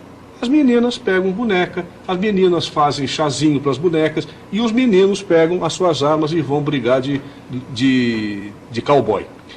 Ora, é milenar que os homens são os que vão para a guerra e que as mulheres normalmente não vão. Quer dizer, pode haver outras culturas e tal. Hoje em dia que está havendo mais uma aceitação das mulheres nas Forças Armadas, mas normalmente são os homens. Isso é milenar, isso eu acho que é bilenar, sei lá. Porque, na verdade, a arma da criança não significa absolutamente que ela vai se tornar um criminoso, mas sim que vai se tornar um indivíduo capaz de se defender. Este é o ponto. É preciso tirar lá desde o início a capacidade de defesa e dizer que dar armas faz mal. Porque não é verdade. Eu brinquei de cowboy a minha vida inteira, eu ganhei do meu pai um 2,45 Colt. Tanto que eles brincam, a maioria quer ser o mocinho, não o bandido. Quer ser o mocinho, não o bandido. Ninguém quer ser o bandido na hora de dar os papéis da brincadeira. Ninguém quer ser o bandido. O cara vai porque diz, bom, mas amanhã o mocinho sou eu, hein? Tá, tudo bem, então tá. Bom, vocês viram que nós conversamos durante 2 horas, passou rapidinho, né? Muita coisa aqui. 2 horas. E muita coisa ficou aqui sem resposta, infelizmente, né? As pessoas que participaram do programa não puderam ter suas perguntas respondidas. Isso é sinal o quê? Que nós vamos ter que chamar o Heitor para voltar aqui, né? Com muito prazer. Ele vai ter que voltar aqui, né? Com muito prazer, agradeço. O interesse, aí eu estou vendo o número de perguntas. Nossa, muita coisa ficou sem resposta. Obrigado a todos. Obrigada a vocês, Então, Olavo. eu que agradeço, né? A presença do Heitor de Paula, né, a participação sempre brilhante do Monir e a presença encantadora da Maria. Obrigada. Eu queria dizer uma coisa só, os brasileiros se acostumaram a desconfiar dos políticos. Por que a gente não dá um passo à frente e começa a se acostumar a desconfiar do governo? Porque as pessoas desconfiam dos políticos, mas não desconfiam do governo. Faça um favor para você mesmo. Não acredite nas coisas que o governo te conta. E é preciso o governo, até a segunda ordem, estar mentindo. Você, por favor, procure maneiras, brigue-o a aprovar. Em geral, ele está mentindo. De vez em quando, até desarolhar. Muito obrigado. Obrigada a todos e olha, muito obrigada por ficarem conosco. Eu espero vocês na próxima semana, a partir das 15h30, com mais um Boa Tarde Curitiba. Excelente semana, um beijo para todo mundo e até lá.